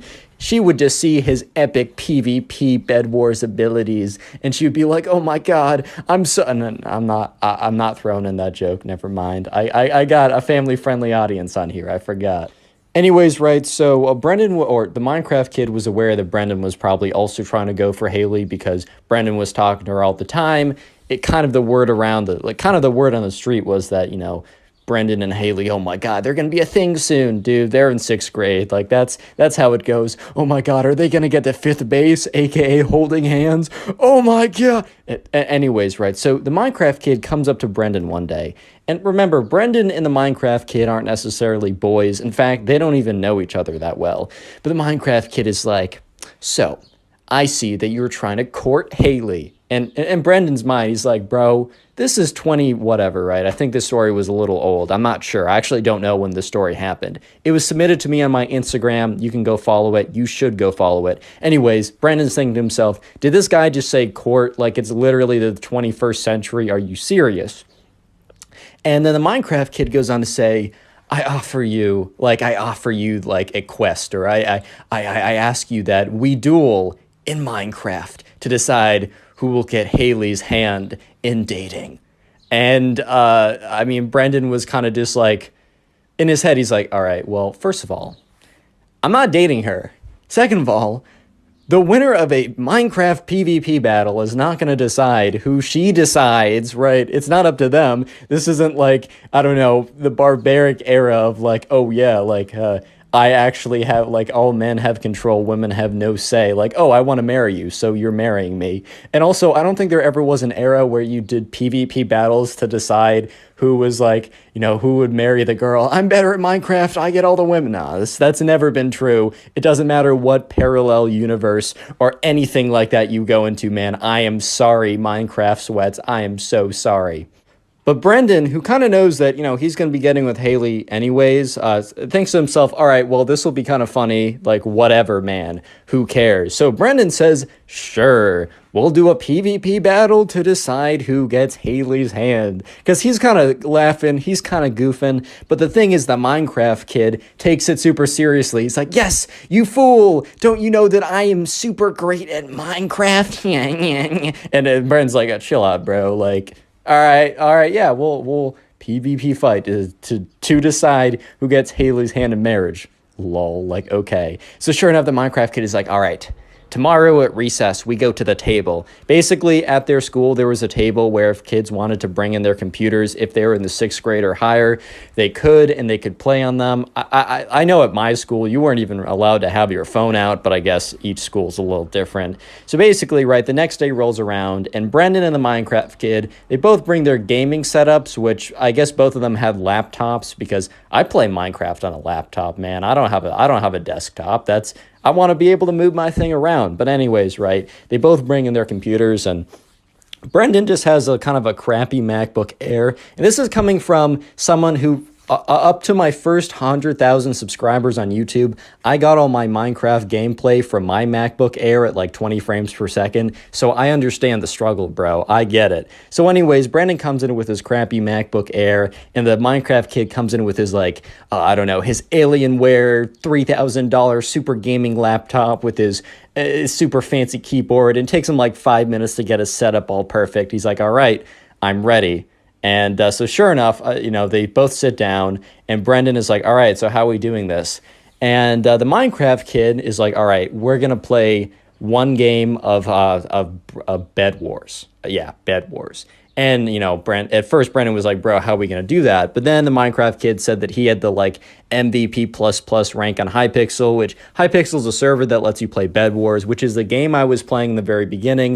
And if you have MVP++, you can make private games where it's just you and your friends. So anyways, the Minecraft kid, sent a duel request to Brendan, or a Bed Wars party, whatever. Anyways, all you got to know is they were playing Minecraft and they were playing Bed Wars, and it was just them. It was just Brendan and the Minecraft kid in a game. And sure enough, they enter the Bed Wars game, and they're doing the stuff you do in Bed Wars, put down the bed defense.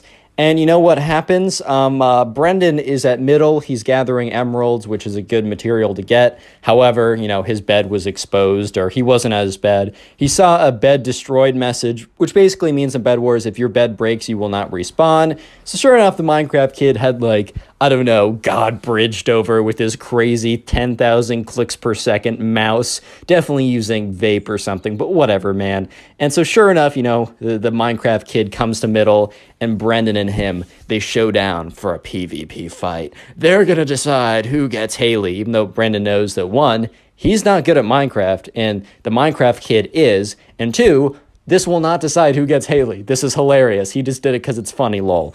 So anyways, they enter their PvP battle, and they go in, and Brendan loses because he is just simply worse. And the Minecraft kid, after, hitting, Brendan enough times with his sword that he dies, is like, yes, Haley is mine. And everyone, because remember, it's recess time, because, dude, they had I don't know if it's called recess, but they had a break period. So everyone was kind of around there, and a bunch of kids turn around and are kind of like, what? Huh? Are you okay, sir? And sure enough, the Minecraft kid is like, you fool, you should never have dueled me for Haley's hand in dating in Minecraft. You should have known by my reputation that I would have absolutely slapped you. And Brendan looks at him with this face of like, yeah, man. That sucks. Wow. That is just too bad. This kind of reminds me of the first season of Parks and Rec, if you saw that, where this isn't really a spoiler, but Andy really wants to get his girlfriend back, so he offers a pool game with this guy named Mark, who disappears after season 1. I don't know, maybe the actor wanted to do something else, and he's kind of like, oh yeah, I'll bet Anne, the girlfriend of Mark at the time, on this pool game, and Andy wins. He's like, yes, she's mine, but reality kind of kicks in, and he's like, wait, huh? But I won her fair and square. Same thing here. So the Minecraft kid is still like, I don't know, Fortnite, doing the little dances, doing the L dance, doing the little other cringe stuff. He's like, Haley is mine. I didn't even have to talk to her, and she's gonna be my girlfriend. I'm gonna go to 10th base and hold her hand.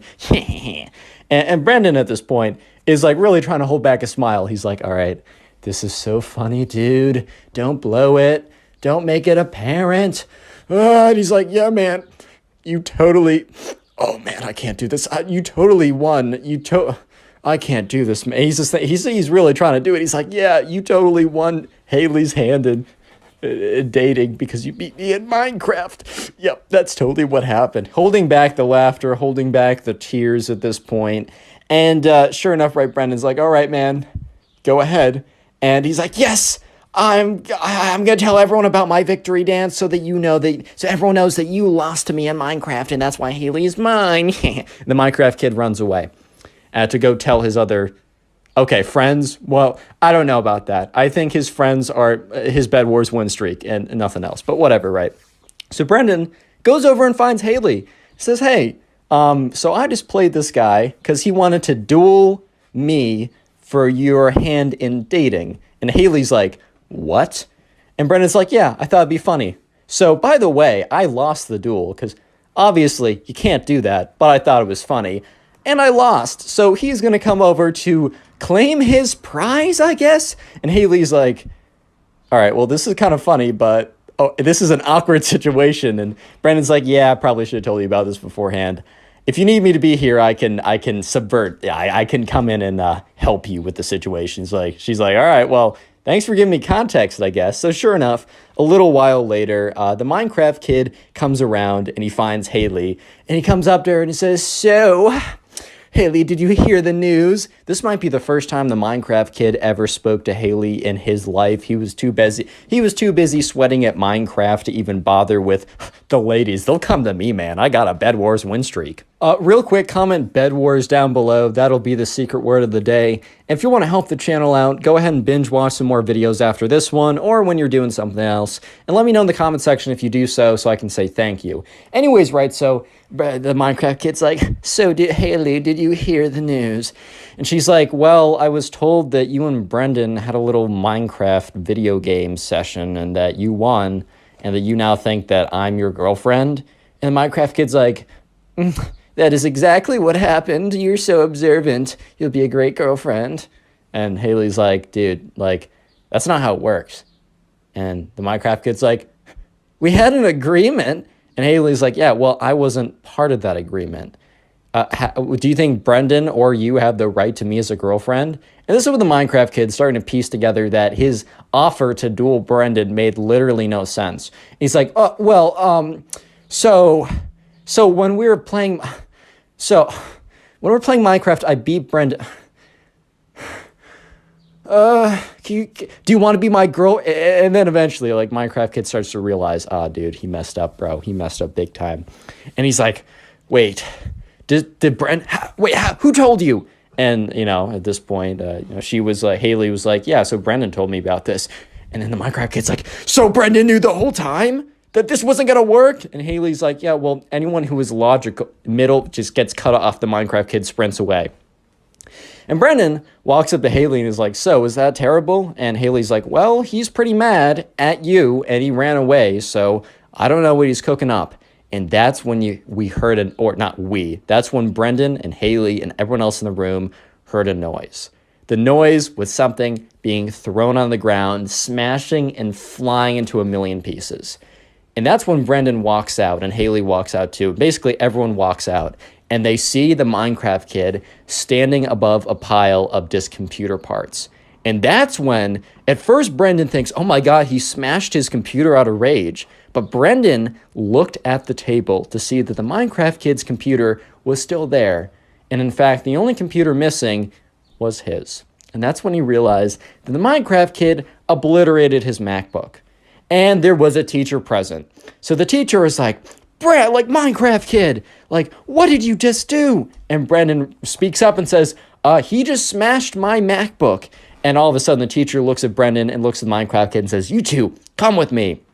Sure enough, teacher brings him to the principal's office. Principal's office hears what the teacher says. She hears both sides, which the Minecraft kid literally has nothing to say. Like, what are you gonna say, dude? And yeah, parents were called, and the Minecraft kid's mom had to reimburse Brendan's mom to buy a new computer. The Minecraft kid had to write a formal apology to Brendan, and also write a formal, and actually both of them had to write a formal apology to Haley, because Brendan had to explain the situation, and the teacher's like, dude, that's not cool. And also the Minecraft kid got a week of detention for this. So moral of the story is, one, if you're just playing Minecraft all day, you may not, that may not be the most ideal or most optimal strategy to get the ladies to love you. Maybe I'm wrong, man. Maybe I'm wrong. Don't listen to me. I don't know. Today we get a story of probably the cringiest emo kid, and when I say the cringiest, I mean the cringiest emo kid of all time. Leave a like in the video to claim your free nothing, and let's call today's subscriber, let's call him Daniel. So anyways, right, one day Daniel was in the mall with his friends. And Daniel and his friends decide that they want to go into Zoomies, which is it's a store that has like a lot of like skater type clothes. They also, like, I used to go in there a little bit, even though I was never kind of like a skater kid. I just like the shirts with the cats with the middle fingers in them. I always thought those shirts were pretty funny, and honestly, I'd probably rock one of those today if I still had some of those shirts with me. But anyways, right, Daniel and his friends, you know, they decide to go into the store, and they're kind of just looking around, browsing the t-shirts, looking if there's anything they want to buy.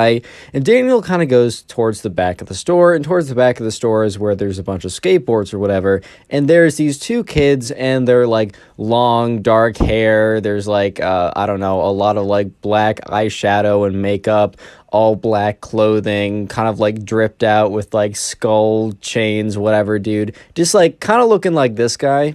So anyways, right, Daniel doesn't like think anything of it. He's like, oh, that's interesting, I guess. Because here's the thing, Daniel doesn't really care how you dress. Daniel doesn't really care how you act. As long as you're like decent to other people, he literally doesn't care if, I don't know, man, like you can do whatever you want. But anyways, Daniel's kind of walking towards the back of the store when he sees one of the two emo kids look at him, go up to him, and hold out their hand, kind of like someone, like, you know, the traffic guards that like go out and hold up their hand to say stop. And the emo kid's like, hey, bro, only emo kids back here. You wouldn't get us anyways. And Daniel kind of looks at him like, bro, I'm just trying to shop in the store. So obviously, Daniel's like, dude, like, I'm just going to go back here real quick. I just want to see what they have. I'm not going to like spend too much time here. You don't have to worry. And the other emo kid steps up and he's like, dude, I don't have to worry because you're not coming back here, because you're not one of us. We can tell that everyone understands you, unlike us, because society doesn't get us like how we get each other. And Daniel's kind of just looking at these two kids like, bro, what's going on here, bro? Like, I don't really understand, like. And Daniel says, all right, man, like, I'm sorry, society, like, does you so dirty or whatever, dude. And Daniel's like, I'll just be a quick second. And the other emo kid kind of, like, snaps back at him like, don't you step 1 foot further. You're not welcome back here. You're not one of us. You're not an emo kid. I don't know if he literally said emo kid. I don't know if they refer to themselves like that, but he's like, you don't get us, man. Only people like us, societal rejects, the people that nobody understands and how deep it is and how hard it is, can be back here, and you're definitely a normie, bro. I can just tell. You step 1 foot back here, and, you know, I'm going to send you back to, and he takes like a second to think of something. He's like, Pain Town with my knuckle sandwich. And Daniel's looking at him like, bro, 2006 called and they want their entire aesthetic back. But whatever, dude. So Daniel's like, all right. And then Daniel completely ignores what he says and takes one step forward because he's trying to go to the back of the store to see what they have. He's probably not even going to buy anything. He's definitely not going to linger back there with those kids there. He doesn't want to hang out with them. Dude, trust me, Daniel does not want to be there as much as they don't want him there. He's just going to go in quickly, but he's also not going to not go to the back of the store because these kind of like edgy edgelord kids are like, dude, society doesn't understand us. Leave us alone, bro. Like, nah, dude, he's still gonna go there. And like, honestly, like, I don't know if I would have done the same because I'm very not confrontational, but I would have been pretty annoyed. So sure enough, right, Daniel takes one step to the back of the room. And the thing is, Daniel didn't even take one step, like, aggressively towards the emo kid. He literally took it past the emo kid. He was taking a step in the direction of, like, the back of the store, not towards the emo kid. And Daniel, like, doesn't even really understand what's happening, but he just feels this, like, this force on his face. And all of a sudden, his entire face is stinging, and his head is, like, ringing a little bit. And then all of a sudden, right, he kind of comes to and realizes that the emo kid just punched him in the face. And Daniel looks at him. He's like, dude, what did you, like, did you just punch me, bro? And he's like, dude, I said only societal rejects allowed back here. You just didn't heed my warning. And so the guy, like, at the Zoomies, like, the front of the desk of Zoomies is seeing what's going on, sees the kid punch him, is like, you guys got to get out of here. Like, I'm not having any of this in my store. And the emo kid is like, bro, this kid literally attacked me. And at this point, Daniel's like, dude, what? Dude, I was just trying to go to the back of the store. You say all this cringe stuff, and then you punch me in the face. And then when we're told to leave, you said that I attacked you?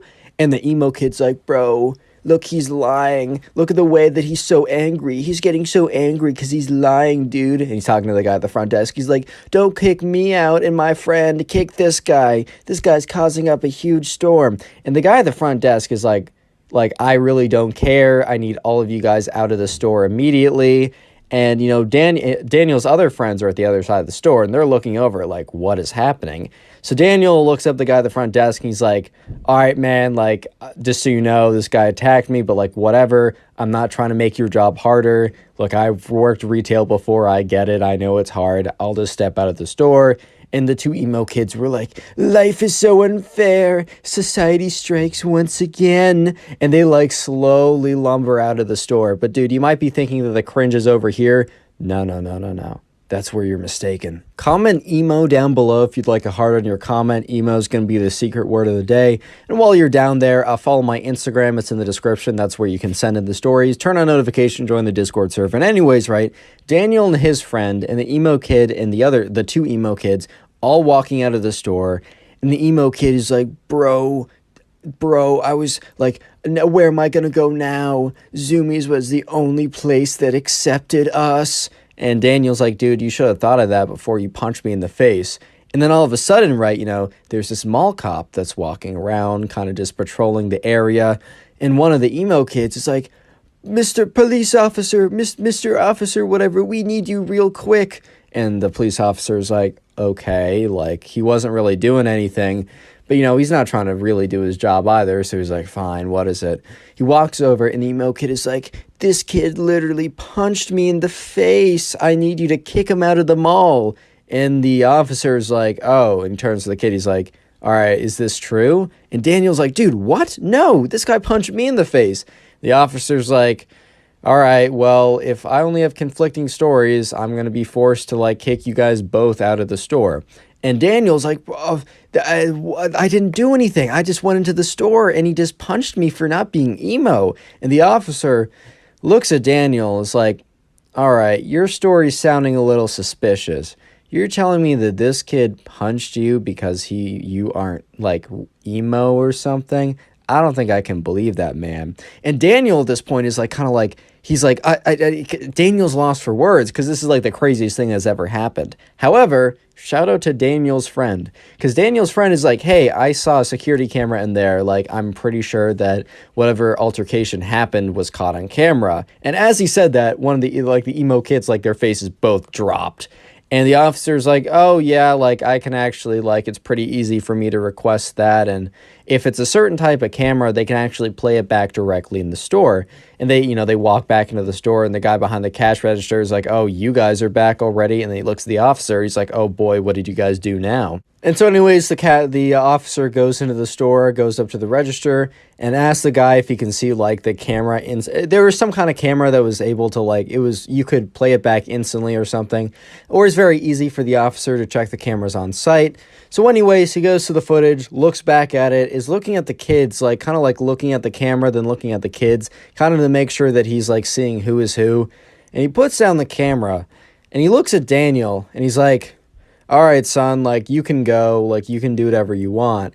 And then he turns to the emo kid, and he's like, why? He just says, why? Like, why would you call me over when it's very clear that you confronted this kid and then you punched him square in the face. He didn't even return a punch to defend himself, which if he did, I'd still have to kick him out of the mall, but that would have been more understandable. Like, why would you call attention to this whole situation? And you're gonna get kicked out of the mall because I'm gonna have to do that. It's part of my job. And the emo kid is just like, society once again strikes. No one understands me. And the two emo kids are like, ugh, society. And the police officer looks at the emo kids and is like, guys, this is not society doing you wrong. You literally punched some guy in the face and then told a police officer that or a mall cop that he punched you. And then when you caught on your lies and got caught attacking someone, you're shocked that you got kicked out. Are you serious? And once again, the emo kid is like, society, you wouldn't get it, bro. Click on the video on screen right now. I know you'll enjoy it. Just click it. Do it. How's it going, everyone? I hope you're having a good day. Today we got some crazy emo kid stories that I know for a fact you will enjoy. So sit back, relax, subscribe to the channel if you're new, and let's call the first subscriber who submitted this story Hank. By the way, all these episodes are on Spotify, and they normally come out a couple hours early on Spotify, so make sure to check that out. First link in the description. Anyways, back to the story. So we're going to call the first subscriber who submitted the story Hank. And anyways, this all happened when Hank was shopping at the mall. So Hank used to always go to the mall to shop with his friends. It was just a fun place to hang out. They didn't really have a lot of other places that they could go in the town that they lived in, so the mall was probably their best bet. And sure enough, one of these days, one of Hank's friends wanted to shop at this place called Hot Topic. If you don't know, Hot Topic's a place where they have a lot of t-shirts and other kind of apparel that is very, I don't know, fast fashion-y, brand-centric. It's very much you'll have a lot of different brands, or kind of you'll find a lot of band t-shirts, a lot of kind of okay, so a lot of different stuff's at Hot Topic, but one kind of theme of clothing that you'll see at Hot Topic is emo style clothing, if that makes sense. So really black clothing, edgy clothing, stuff like that. And just so you know, I have nothing against it if you dress like that. I think it's a cool enough style. I think you're fine even if you identify as oh, I'm emo in the way I dress or act or whatever. I don't really care. Live your life. However, as long as you don't act like the kids in these videos, especially this one, you're chill with me. But anyways, Hank just was like, okay, man, you want to go to Hot Topic, that's fine. Hank hadn't really been in that much, so he didn't really know what to expect.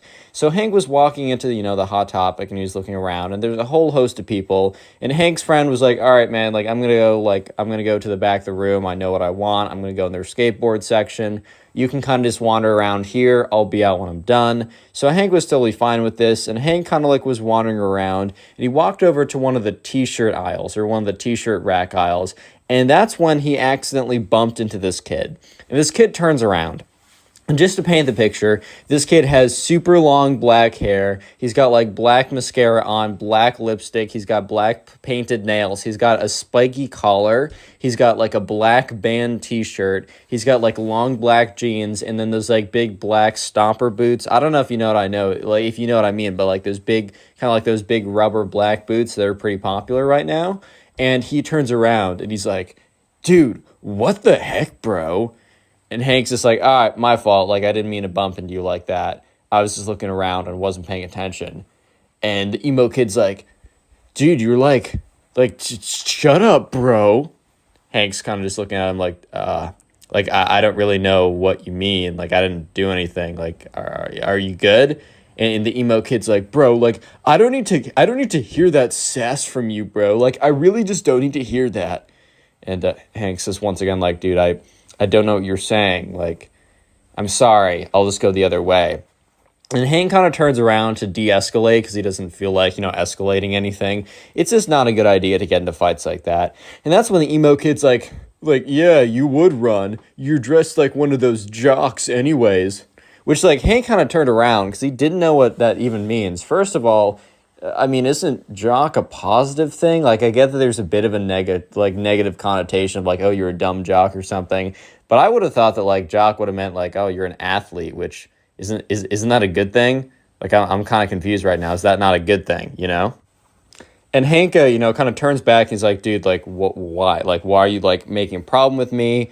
I don't have a problem with you. Like, you're kind of the one that's making this into something. Because Hank really did believe, like, I'm not the one doing anything. It's like 100% this guy who's making it something, you know? And, the kid's just like, well, like, you're just looking like a dumb jock. Oh, isn't that right, guys? And he turns around, and there's two other emo kids, and they look very similar to the main emo kid, but they kind of just, they're dressed slightly different, but really, I mean, it's funny how, like, I saw this on South Park, but it's funny how, like, non-conformists all dress the same. I'm just like, well, I mean, you are conforming to something, but anyways, right? So the other two kids, the other emo kids, are kind of there along too, laughing, and Hank is starting to like get upset by this because he doesn't really care about like these random kids what they think, except he's got three kids standing there pointing at him, laughing in his face when Hank didn't deserve it. Like Hank was thinking like, look, if I deserve this, if I was being like an absolute like, if I was being a jerk to them or for some reason I actually did something, sure, maybe I deserve this. But Hank's just thinking to himself like, dude, I don't deserve this. I was literally just chilling here. I actually bumped into this kid. Like, I'm sorry about that. Like, my fault. Once again, my fault. But that's when Hank turned the tables on the emo kid. And the thing is, right, the emo kid was wearing a band t-shirt. And the thing about band t-shirts is, you don't necessarily need to know everything about some place that you rep. Like if you wear a t-shirt that's from Starbucks and someone's like, okay, well then name all the flavors of like cappuccino you can get. It doesn't have to be like that. But the thing is, a lot of people wear band t-shirts because the band t-shirts look sick and they don't know any of the songs from the band, which, I guess is fine. But like at the end of the day, a lot of people will kind of pretend to know it and not actually know it. So, Hank was like, well, screw it, bro. He's like, all right, buddy. And he looks at the main emo kid, and the main emo kid looks at him back. And he's like, all right, buddy, name me 3 songs from that band. And he points to the emo kid's t-shirt. And I don't know, maybe it was like Nirvana or something. Like one of those kind of like t-shirts or whatever, and the emo kid looks at him, and he has this kind of look of shock. This look of, oh my God, like you caught me. Kind of the look of like, man got caught in a trap right here type of look. And the emo kid's kind of just like, how about you name me 3 songs from this band, bro? And the emo kid turns to look back at his emo kid friends as kind of like, oh, what's their reaction to that sick burn? And they kind of just look at him blankly. I think the emo kid was kind of expecting he would turn around, he'd look back to his friends, and he'd be like, oh yeah, wasn't that a crazy burn? I totally got them. But his friends look back at him kind of just like, dude, like I don't know how to break it to you, but you didn't get him. So the emo kid turns back around. He's like, I don't need to do anything you say, bro. I'm not going to conform to your standards. And then the two emo kids were like, yeah, that's right on, bro. You're so right. And they like dap him up. And Hank at this point he's just so done. He's just like, bro, because he realizes, like Hank's like, you know what? I'm not going to fight with these kids. These kids are obviously a lost cause. This is not worth my time. So Hank gets up, he turns around, and he kind of says like, whatever, man, like go live your life. Hank turns around, starts to walk away, and that's when he feels a tug on his pants. And he turns around and he sees the emo kid failing to pull down his pants. So basically the emo kid couldn't wanted to he couldn't let Hank just leave by himself. Like he couldn't let him just do that. So when Hank turned around and started to walk away, the emo kid went to jump and try and pull down his pants to pants him, to embarrass him, to impress his emo kid friends and be like, oh my God, I totally owned him, dude. So at this point, Hank is like, dude, stop pulling down my pants, bro. And the emo kid's like, oh, sorry, I just slipped. And he's like, and his emo kid friends laugh along as well. At this point, Hank's getting really annoying. He's like, sorry, bro, I'm not into you like that. And he's like, what? He's like, yeah, you're trying to pull down my pants. So you're telling me you're not trying to get a peek? And the emo kid's like, dude, it's not like that. I was trying to pants you. And Hank's like, yeah. You wanted to pants me so you could see my bare bottom. Did you really want to see my bare bottom that bad? And at this point, the other two emo kids start laughing a little bit. And the main emo kid turns around and he's like, stop laughing, it's not funny. He turns back around, he's like, dude, you don't know what you just did. And the emo kid walks up to Hank with his chest puffed out. He's like, bro, you literally don't know what you just did. You don't know who you're messing with. Okay, I don't know if he started to tear up or anything, but at the exact same time, the mall cop that happened to be like going around the mall to make sure that nothing's like happening looks into the Hot Topic and sees basically this kid walk up to this other kid with his chest puffed out. So the mall cop outside kind of slows down walking and looks inside. And sure enough, right, Hank is like, hey, look, I'm not looking for any trouble. And the emo kid's like, yeah, that's what I thought. You're freaking scared, bro. Don't tell me otherwise. You're freaking scared. And at this point, Hank's like, dude, I'm not scared. It's not like that. I just don't want any trouble. Like, you're not worth my time. And he's like, I am worth your time. I'm worth all of your time plus some because I'm worth more than you, dude. You don't know who you're messing with. At this point, right, the emo kid was really kind of just showing his true colors and being like, I mean, kid's insecure. That's fair enough. He's trying to act all tough in front of his friends. So once again, Hank's like, he turns around and he's like, all right, man. He's like, dude, I'm just not doing this. Once again, have a good life. Hank turns around, and as Hank's turning around, the emo kid is like, in his head, he's like, I can't let this slide. So the emo kid literally raises up his hand and swings on Hank. Real quick, if you made it this far into the video, go ahead and comment emo down below. I just want to see how many people made it to the end of this video, as I do appreciate you guys. Best way to support the channel, as always, is just watch a bunch of the videos. The more watch time you give to the channel, the more we get promoted in the algorithm, and I really, really do appreciate it. Let me know in the comment section what you do while watching my videos. I genuinely want to know. Just so you know, all these episodes are on Spotify. It's in the description, the first link. Please rate us 5 stars when you have a chance. If you want to submit these stories, and please do, because, that's how I make these videos, go to my Instagram or Twitter. They're both in the description, but they're also at connorpugs. I got a Discord server, link in description, code connorpugs for 10% off gamer subs. Let's get back to the story. So Hank, remember, he turns around and Hank's like, dude, I'm not going to deal with you like that. It's just not worth my time. So Hank turns around and the emo kid, who's like, I can't let Hank like one-up me. Like, I can't let this random kid like, kind of like alpha me in front of my emo kid friends or whatever. So as Hank turns around, the emo kid swings on him, takes his fist. The thing is, though, the emo kid's not like a trained, fighter or boxer or something. So obviously the emo kid doesn't make contact with Hank. Instead of making contact with Hank, the emo kid nearly misses Hank, and his right hook goes right through a rack of clothes. The emo kid was really putting his full force into this too. Because once the emo kid misses and whiffs on Hank, the emo kid flies forward into the rack of clothes. So he basically pushes himself into a rack of clothes, fails to swing on him. The mall cop, however, did see the emo kid try and swing on Hank, so he walks in there. Hank turns around, and he sees the emo kid on the floor in a pile of clothes, and he's just so confused on what happened. And then Hank turns around the other way to see a mall cop standing in front of him. So Hank's really confused at this moment. He's like, okay, 1 second ago, I turned away from the emo kid. And a second later, the emo kid is sitting face first in a pile of clothes, and a mall cop is standing above me. This literally makes no sense. And sure enough, the mall cop's like, hey, hold up, everyone. I got to talk to you guys. And the 2 emo kids, from the back, they get scared and they literally run off. They disappear into the rest of the story. It's like, hey, you get back here. But also the mall cop didn't really care that much because the 2 people that he really wanted to talk to were both Hank and the emo kid who swung on him. So the emo kid gets up. He's kind of panting a little bit. He's like, and the mall cop's like, hey, I saw you swing on this kid. I know you didn't make contact, but you did try and swing on this kid. It's 100%. What's going on here? The emo kid's like, dude, I was just defending myself. And at this point, Hank's like, that's not the case. This kid and I were kind of talking back and forth. He tried to pull down my pants. I made fun of him for doing that. I turned around and he tried to swing on me. At this point, right, the mall cop kind of witnessed the last 60% of this altercation. So he knows for a fact that he saw the emo kid try and pull down the pants and then have an argument. So the emo kid says, well, after I pulled down his pants, this kid tried to swing on me and I just defended myself. And the thing is, right, that was a mistake for the emo kid because the mall cop had been watching the whole thing. So the mall cop knew for a fact that that wasn't the case of what happened.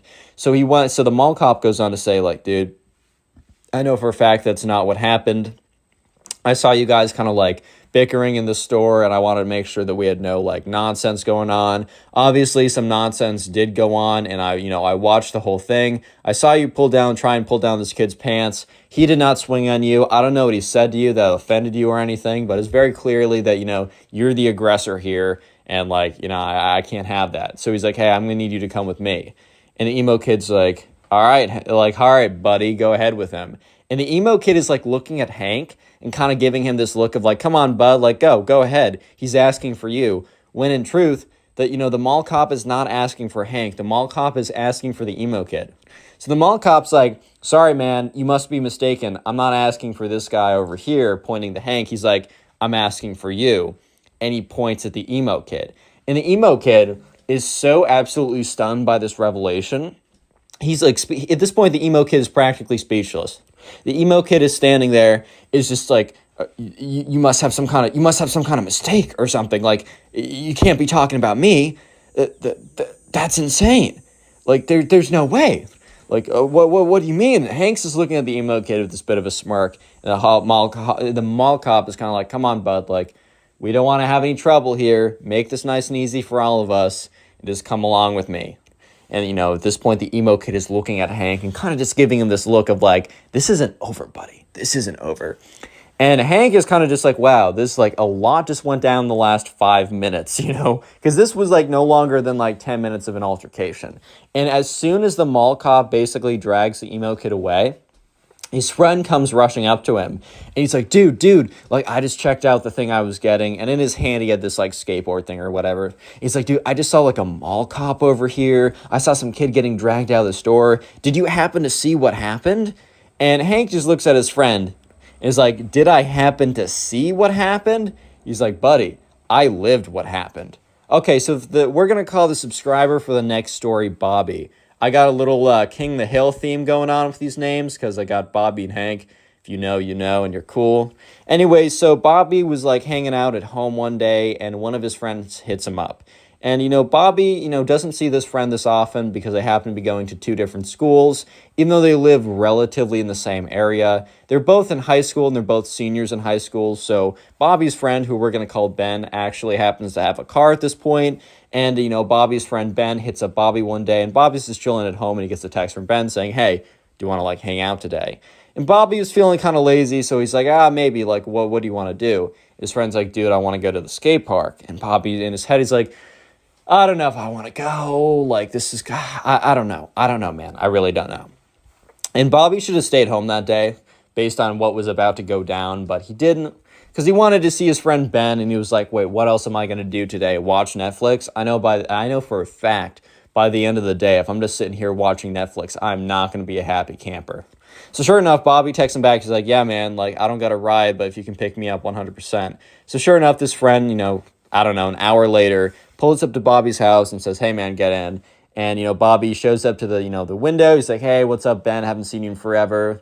Just so you know, I don't have a skateboard, just so you're aware. And Ben's like, dude, I got two in the back. Don't worry about that. I got you. So sure enough, Ben hops into the car with Bobby.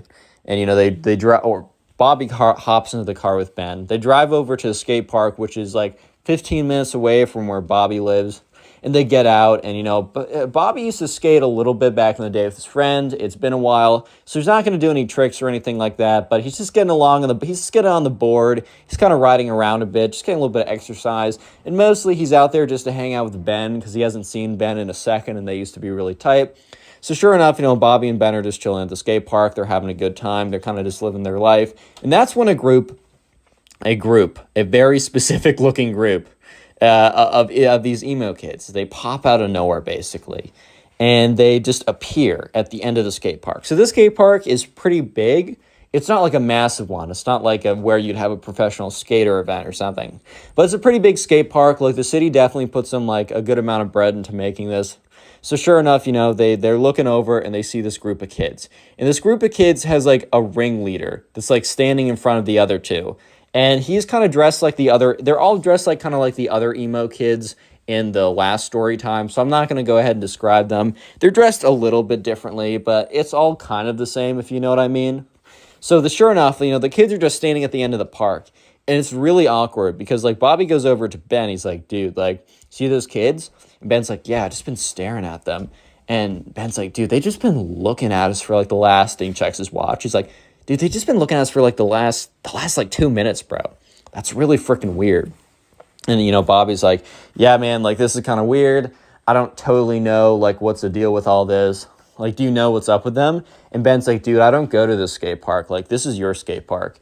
And Bobby's like, yeah, I don't really skate anymore, so I don't know. Maybe this is, like, a place they normally go to. Either way, this is kind of weird. Let's just stay on this side, and hopefully they'll stay on their side. And if they come over, hopefully they're cool. Spoiler, they're not cool. Yeah, they're the farthest thing from cool.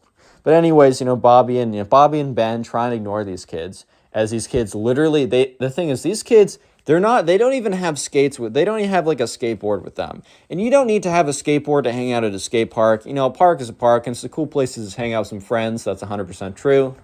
However, I will say it is a little weird to like show up in a group of kids or a group of like a bunch of people, stand there and watch other people without saying anything to each other, without doing anything like that. I will say that itself is pretty weird. So sure enough, Bobby and Ben are just kind of standing there like, dude, this is really freaking weird. What's going on? And that's when they look over, and sure enough, they see the emo kids start to walk closer to them. Like, the emo kids were just standing there for a good solid, I would say 10 minutes. And that's when the emo kids start to walk over to Bobby and Ben. And at this point, Ben turns over. He's like, dude, what is up with your neighborhood, bro? Like, why do you always get the weirdos? And Bobby's like, dude, it's not my fault. I don't go here this often. I don't know. And that's when the group of emo kids shows up. And there's like very clearly like, this is going to sound weird, but like an alpha one. Like, okay. I'm not trying to use like weird like alpha male terms or whatever. Oh, Connor, which one's the sigma male? Shut up if you say that in the comment section unironically, dude. Actually, shut up. But anyways, sure enough, the kind of like the alpha of the pack, whatever that even means in emo pack words, is like, hey, you two, I need a word with you. And Bobby and Ben kind of just look at each other just like, oh my God, like what's going on here? It's just kind of strange. Ben kind of like whispers over to Bobby like, dude, we are never going back to your park ever again. And Bobby kind of just gives him this look of like, dude, I can't control this. So sure enough, the emo kid, let's just call him the alpha emo kid. No, I can't say that for much longer. The main emo kid, King the Pack or whatever, walks up to them. He's like, bro, do you not know?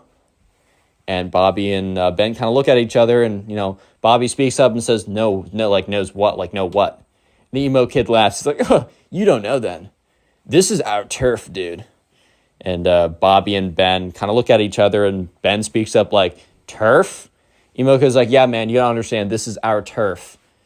And Bobby just means like, what does that even mean? And they're like, you don't want to mess with us. And one of them like legitimately pulls out like a wand. Not like a knife or something, not like actually trying to be intimidating. Like, this isn't like, oh, they think they're like actually in a gang or something. This is their turf. They pull out a wand, like a freaking Harry Potter magic wand. And, the main emo kid's like, bro, my boy over here knows magic. You don't want to mess with him, dude. And so Bobby and Ben kind of look at these kids, and, Ben speaks up. Ben's a little bit more brash. Ben's a little bit more, I don't know, confident is maybe the wrong word, but I'm going to use that word than Bob. Confrontational, that's right. Ben's a bit more confrontational than Bobby is. So Bobby would have been fine literally just going somewhere else. It's not like there's not a lot of other places. I mean, there's not a lot of other places they could go, but it's not like Bobby's a big skater in the first place. He just wanted to hang out with Ben. And Ben literally goes up. He's like, dude, what are you going to do with that little magic wand? You're going to wave it around, put a spell on me? It's this freaking Harry Potter, dude. We don't care. You guys don't have turf. That's ridiculous. Like, look, we're not taking up the whole park. This park's massive. You guys chill over there. We'll do our thing over here. There won't be any trouble. The emo kid's like, dude, there's going to be trouble if you guys don't leave or at least pay respects. And, Ben at this point's like, the frick you mean pay respects? Like, what is that? Like, what do you even mean by that? And at this point, Bobby's starting to realize that Ben is kind of finding this amusing more than concerning. Bobby's more concerned by this just because they outnumber them like 4-2. And these emo kids definitely like aren't hitting the gym every day. But at the same time, like 4-2, it doesn't matter like how big you are. Like you're not taking them one-on-one. So like Bobby didn't want anything like that. Even if it's that emo kid smoke, he didn't want it in the first place. So sure enough, Bobby kind of looks at Ben and kind of gives him a look of like, hey, like, come on now. And Ben is like, no, I'm going with this. And Ben's like, all right, man, you know what? Put a spell on us, bro. Like, if you honestly, like, you know what? We're going to take the punishment. Put a spell on us.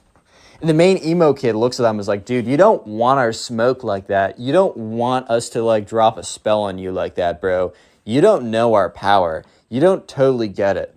And Bobby is just looking at them. And Bobby's like kind of like completely freaked out at this point. Not that they're going to actually put a spell on him and, you know, I don't know, curse him or something. Bobby's just so freaked out by everything going on. They just doesn't want anything to do with it. So Bobby is like, I don't know, man. How about we just like, we stay here and you go over there.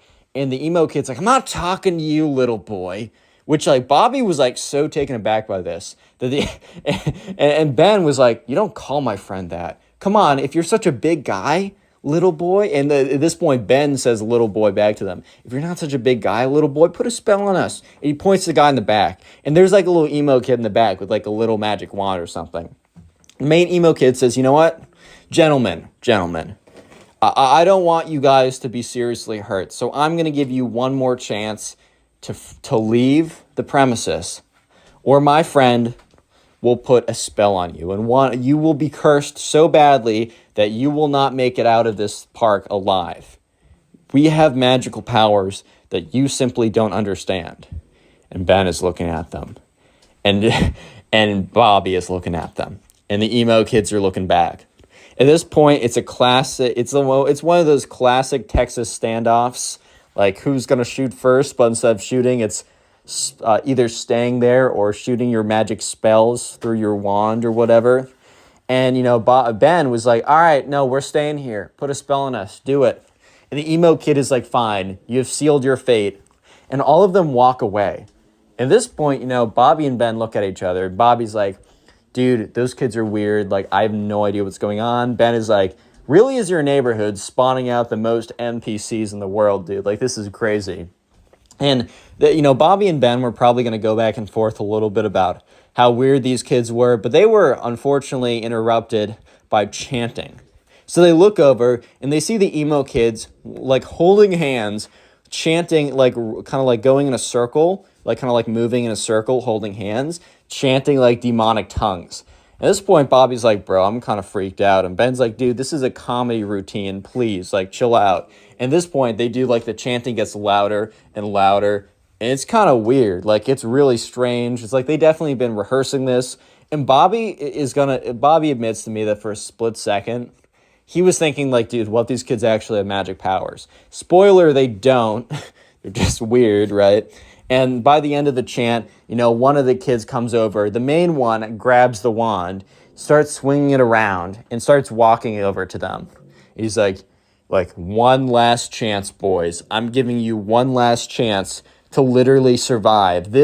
I'm giving you one more chance unless you want to, like, if you want to leave here and see your parents again. And Bobby was just in his head like, dude, this kid's legitly weird.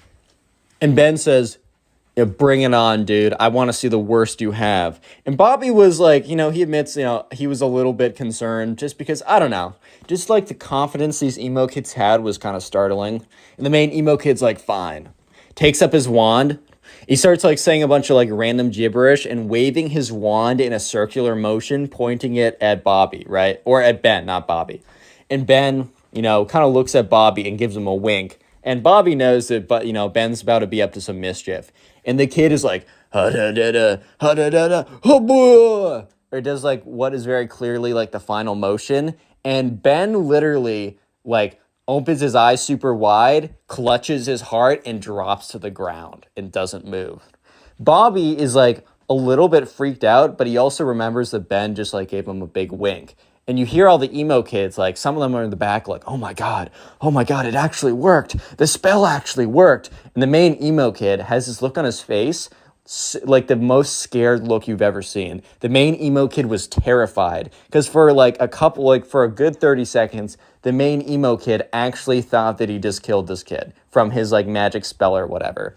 So sure enough, the emo kid like drops his wand, rushes up to Ben and is like, no, the spell, it was too powerful. I should have held back. And Bobby's just looking at him. And the emo kids, the other ones, are standing like talking to each other, and they're like frantically talking to each other. They're really concerned about this. They're like, dude, do we call the cops? Do we bury the body? Like, what do we do? Like, what if our parents find out?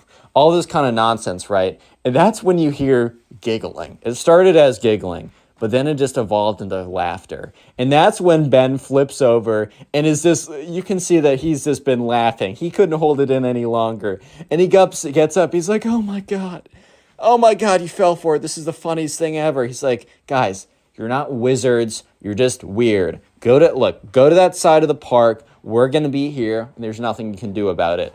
And that's when I think the emo kids kind of realized that, they weren't going to scare them out of there, and they definitely were not going to fight them out of there either.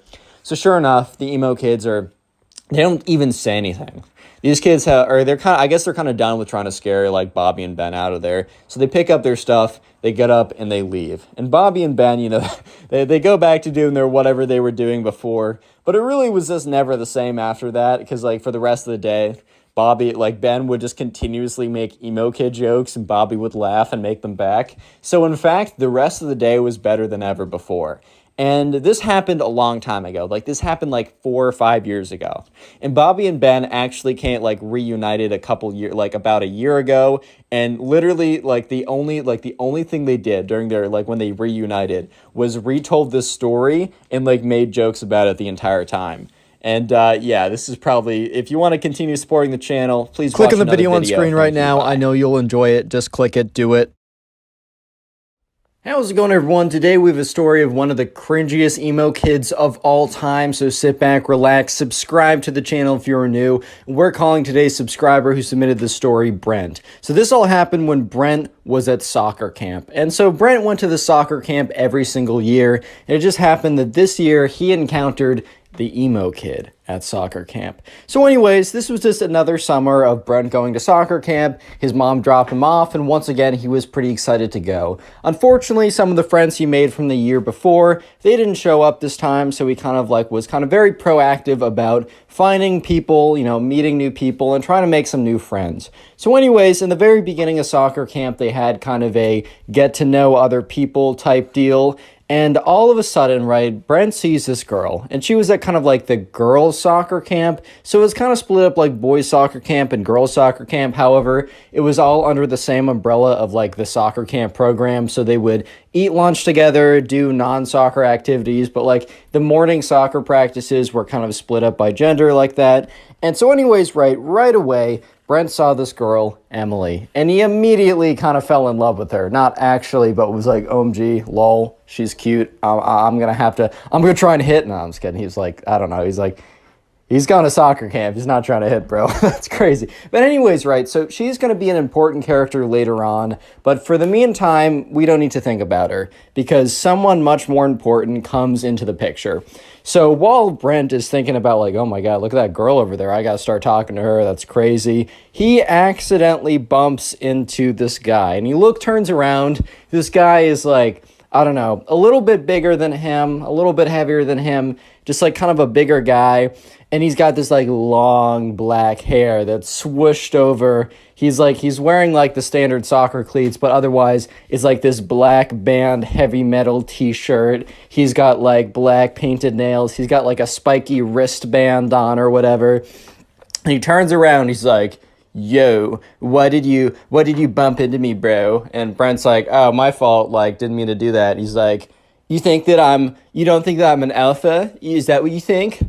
Brent's like, what? He's like, I'm an alpha male, just in case you weren't aware, which I know that you subconsciously were, because, all betas instantly know when there's an alpha present. And Andrew was the guy from 7 stories ago. Brent was like, What? He's like, bro, do you not know what beta males and alpha males are? Well, basically, beta males are like you and lame, and alpha males are strong, powerful, and dominant in the pack. And with that, like, the emo kid does a big, like, swipe of his big, long, black hair, so, like, his bangs would no longer cover his eyes. It immediately fell back in front of his face. He's like, yeah, just so you know, kid, get out of my way. And the emo kid, like, shuffles away. And this was Brent's first interaction with the emo kid. So he's like, okay, that's cool, man. Like, okay, see you around, buddy. Bye-bye. So anyways, let's fast forward a little bit. After soccer practice in the morning, Brent was actually one of the better kids there. He was pretty good at soccer. They had lunch, and in the afternoon, they had activities such as like this, like, I don't know, like tag, capture the flag, all kind of like random camp activities. And today was capture the flag, and Brent happened to be on the same team as Emily. So immediately he goes over there. He's like, hey, how's it going? Like, my name is Brent. Emily's like, hey, like, my name's Emily. Nice to meet you. And Brent and Emily immediately hit it off. They're having a good time. They're talking with each other. They're enjoying each other's company. You simply love to see it. And like from very far away, Brent catches the eye of the emo kid who's on the other team and is just staring him down for some reason. Brent doesn't really think much of it, and then, like, he goes back to talking to Emily.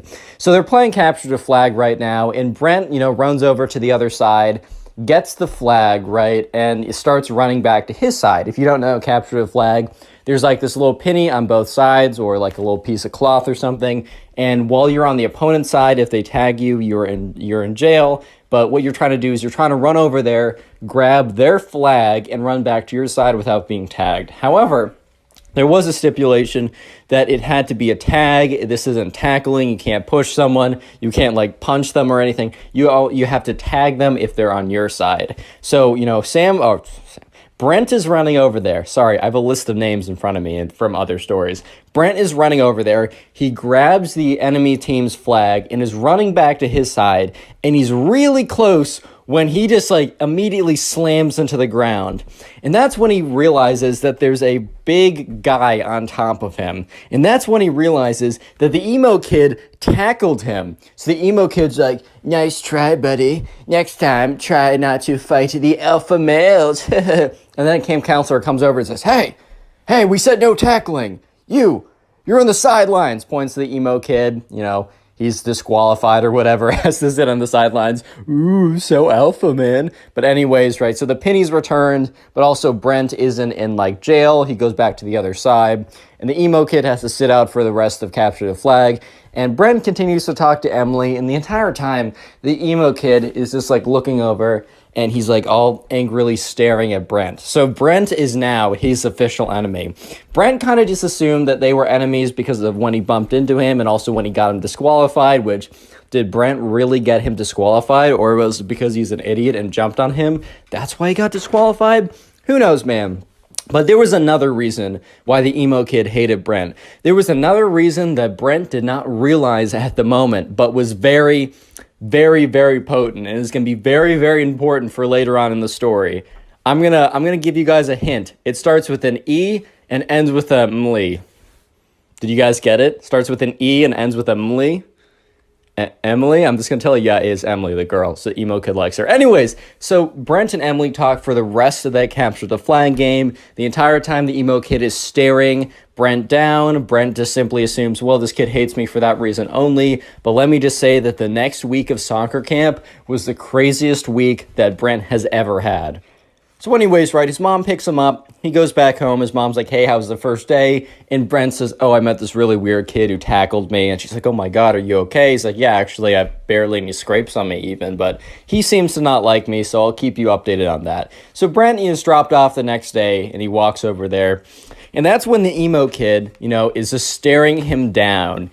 And, Brent is kind of walking over because there's a little bit of like a 5, 10, 15-minute period where the kids are just standing around talking with each other, waiting for them all to be dropped off. And then the soccer camp officials or camp counselors would then split them up into groups, do soccer drills, play games, whatever, standard kind of affair. And he's just kind of waiting around. And that's when the emo kid comes up to him and says, so you're challenging my authority as the alpha man? And Brent is kind of just like, what? He's like, I'll say it again, just in case your little beta ears couldn't hear me. So you're challenging my authority that I am the alpha male of the pack.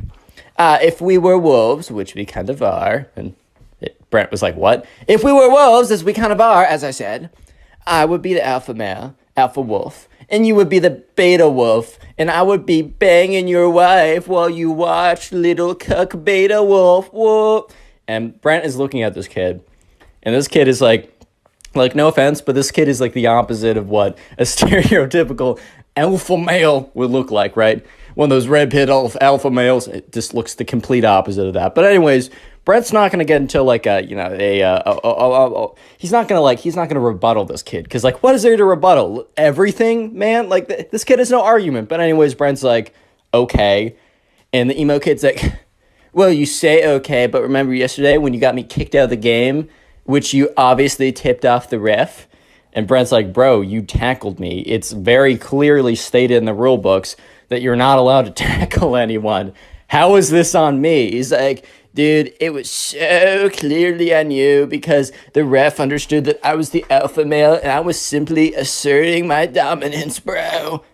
And, Brent's just like, dude, the frick are you talking about, dude? Like, I paid him off with what? The $5 allowance I get a week? With what? My used smelly, stinky socks? What do I have? And he's like, I don't know, man. I don't know. Maybe he took his daughter on a date because his daughter's so ugly she'd never get a date. Oh. And Brent's like, was that a diss? Like, does he even have a daughter? He's like 20, bro. What? And the emo kid's like, anyways, I just wanted to let you know that I'm the alpha man. You're the beta man. I will do your wife when you have one. And scene. And the emo kid walks away. And Brent at this point is like, what? Why? Why is this my life? Anyway, so skip forward to the soccer practice. They're put into groups, and the emo kid was in group B earlier, so they basically split them up into group A and group B. So group A is the better players, and group B is the crap. I'm just kidding. The players who are newer to soccer.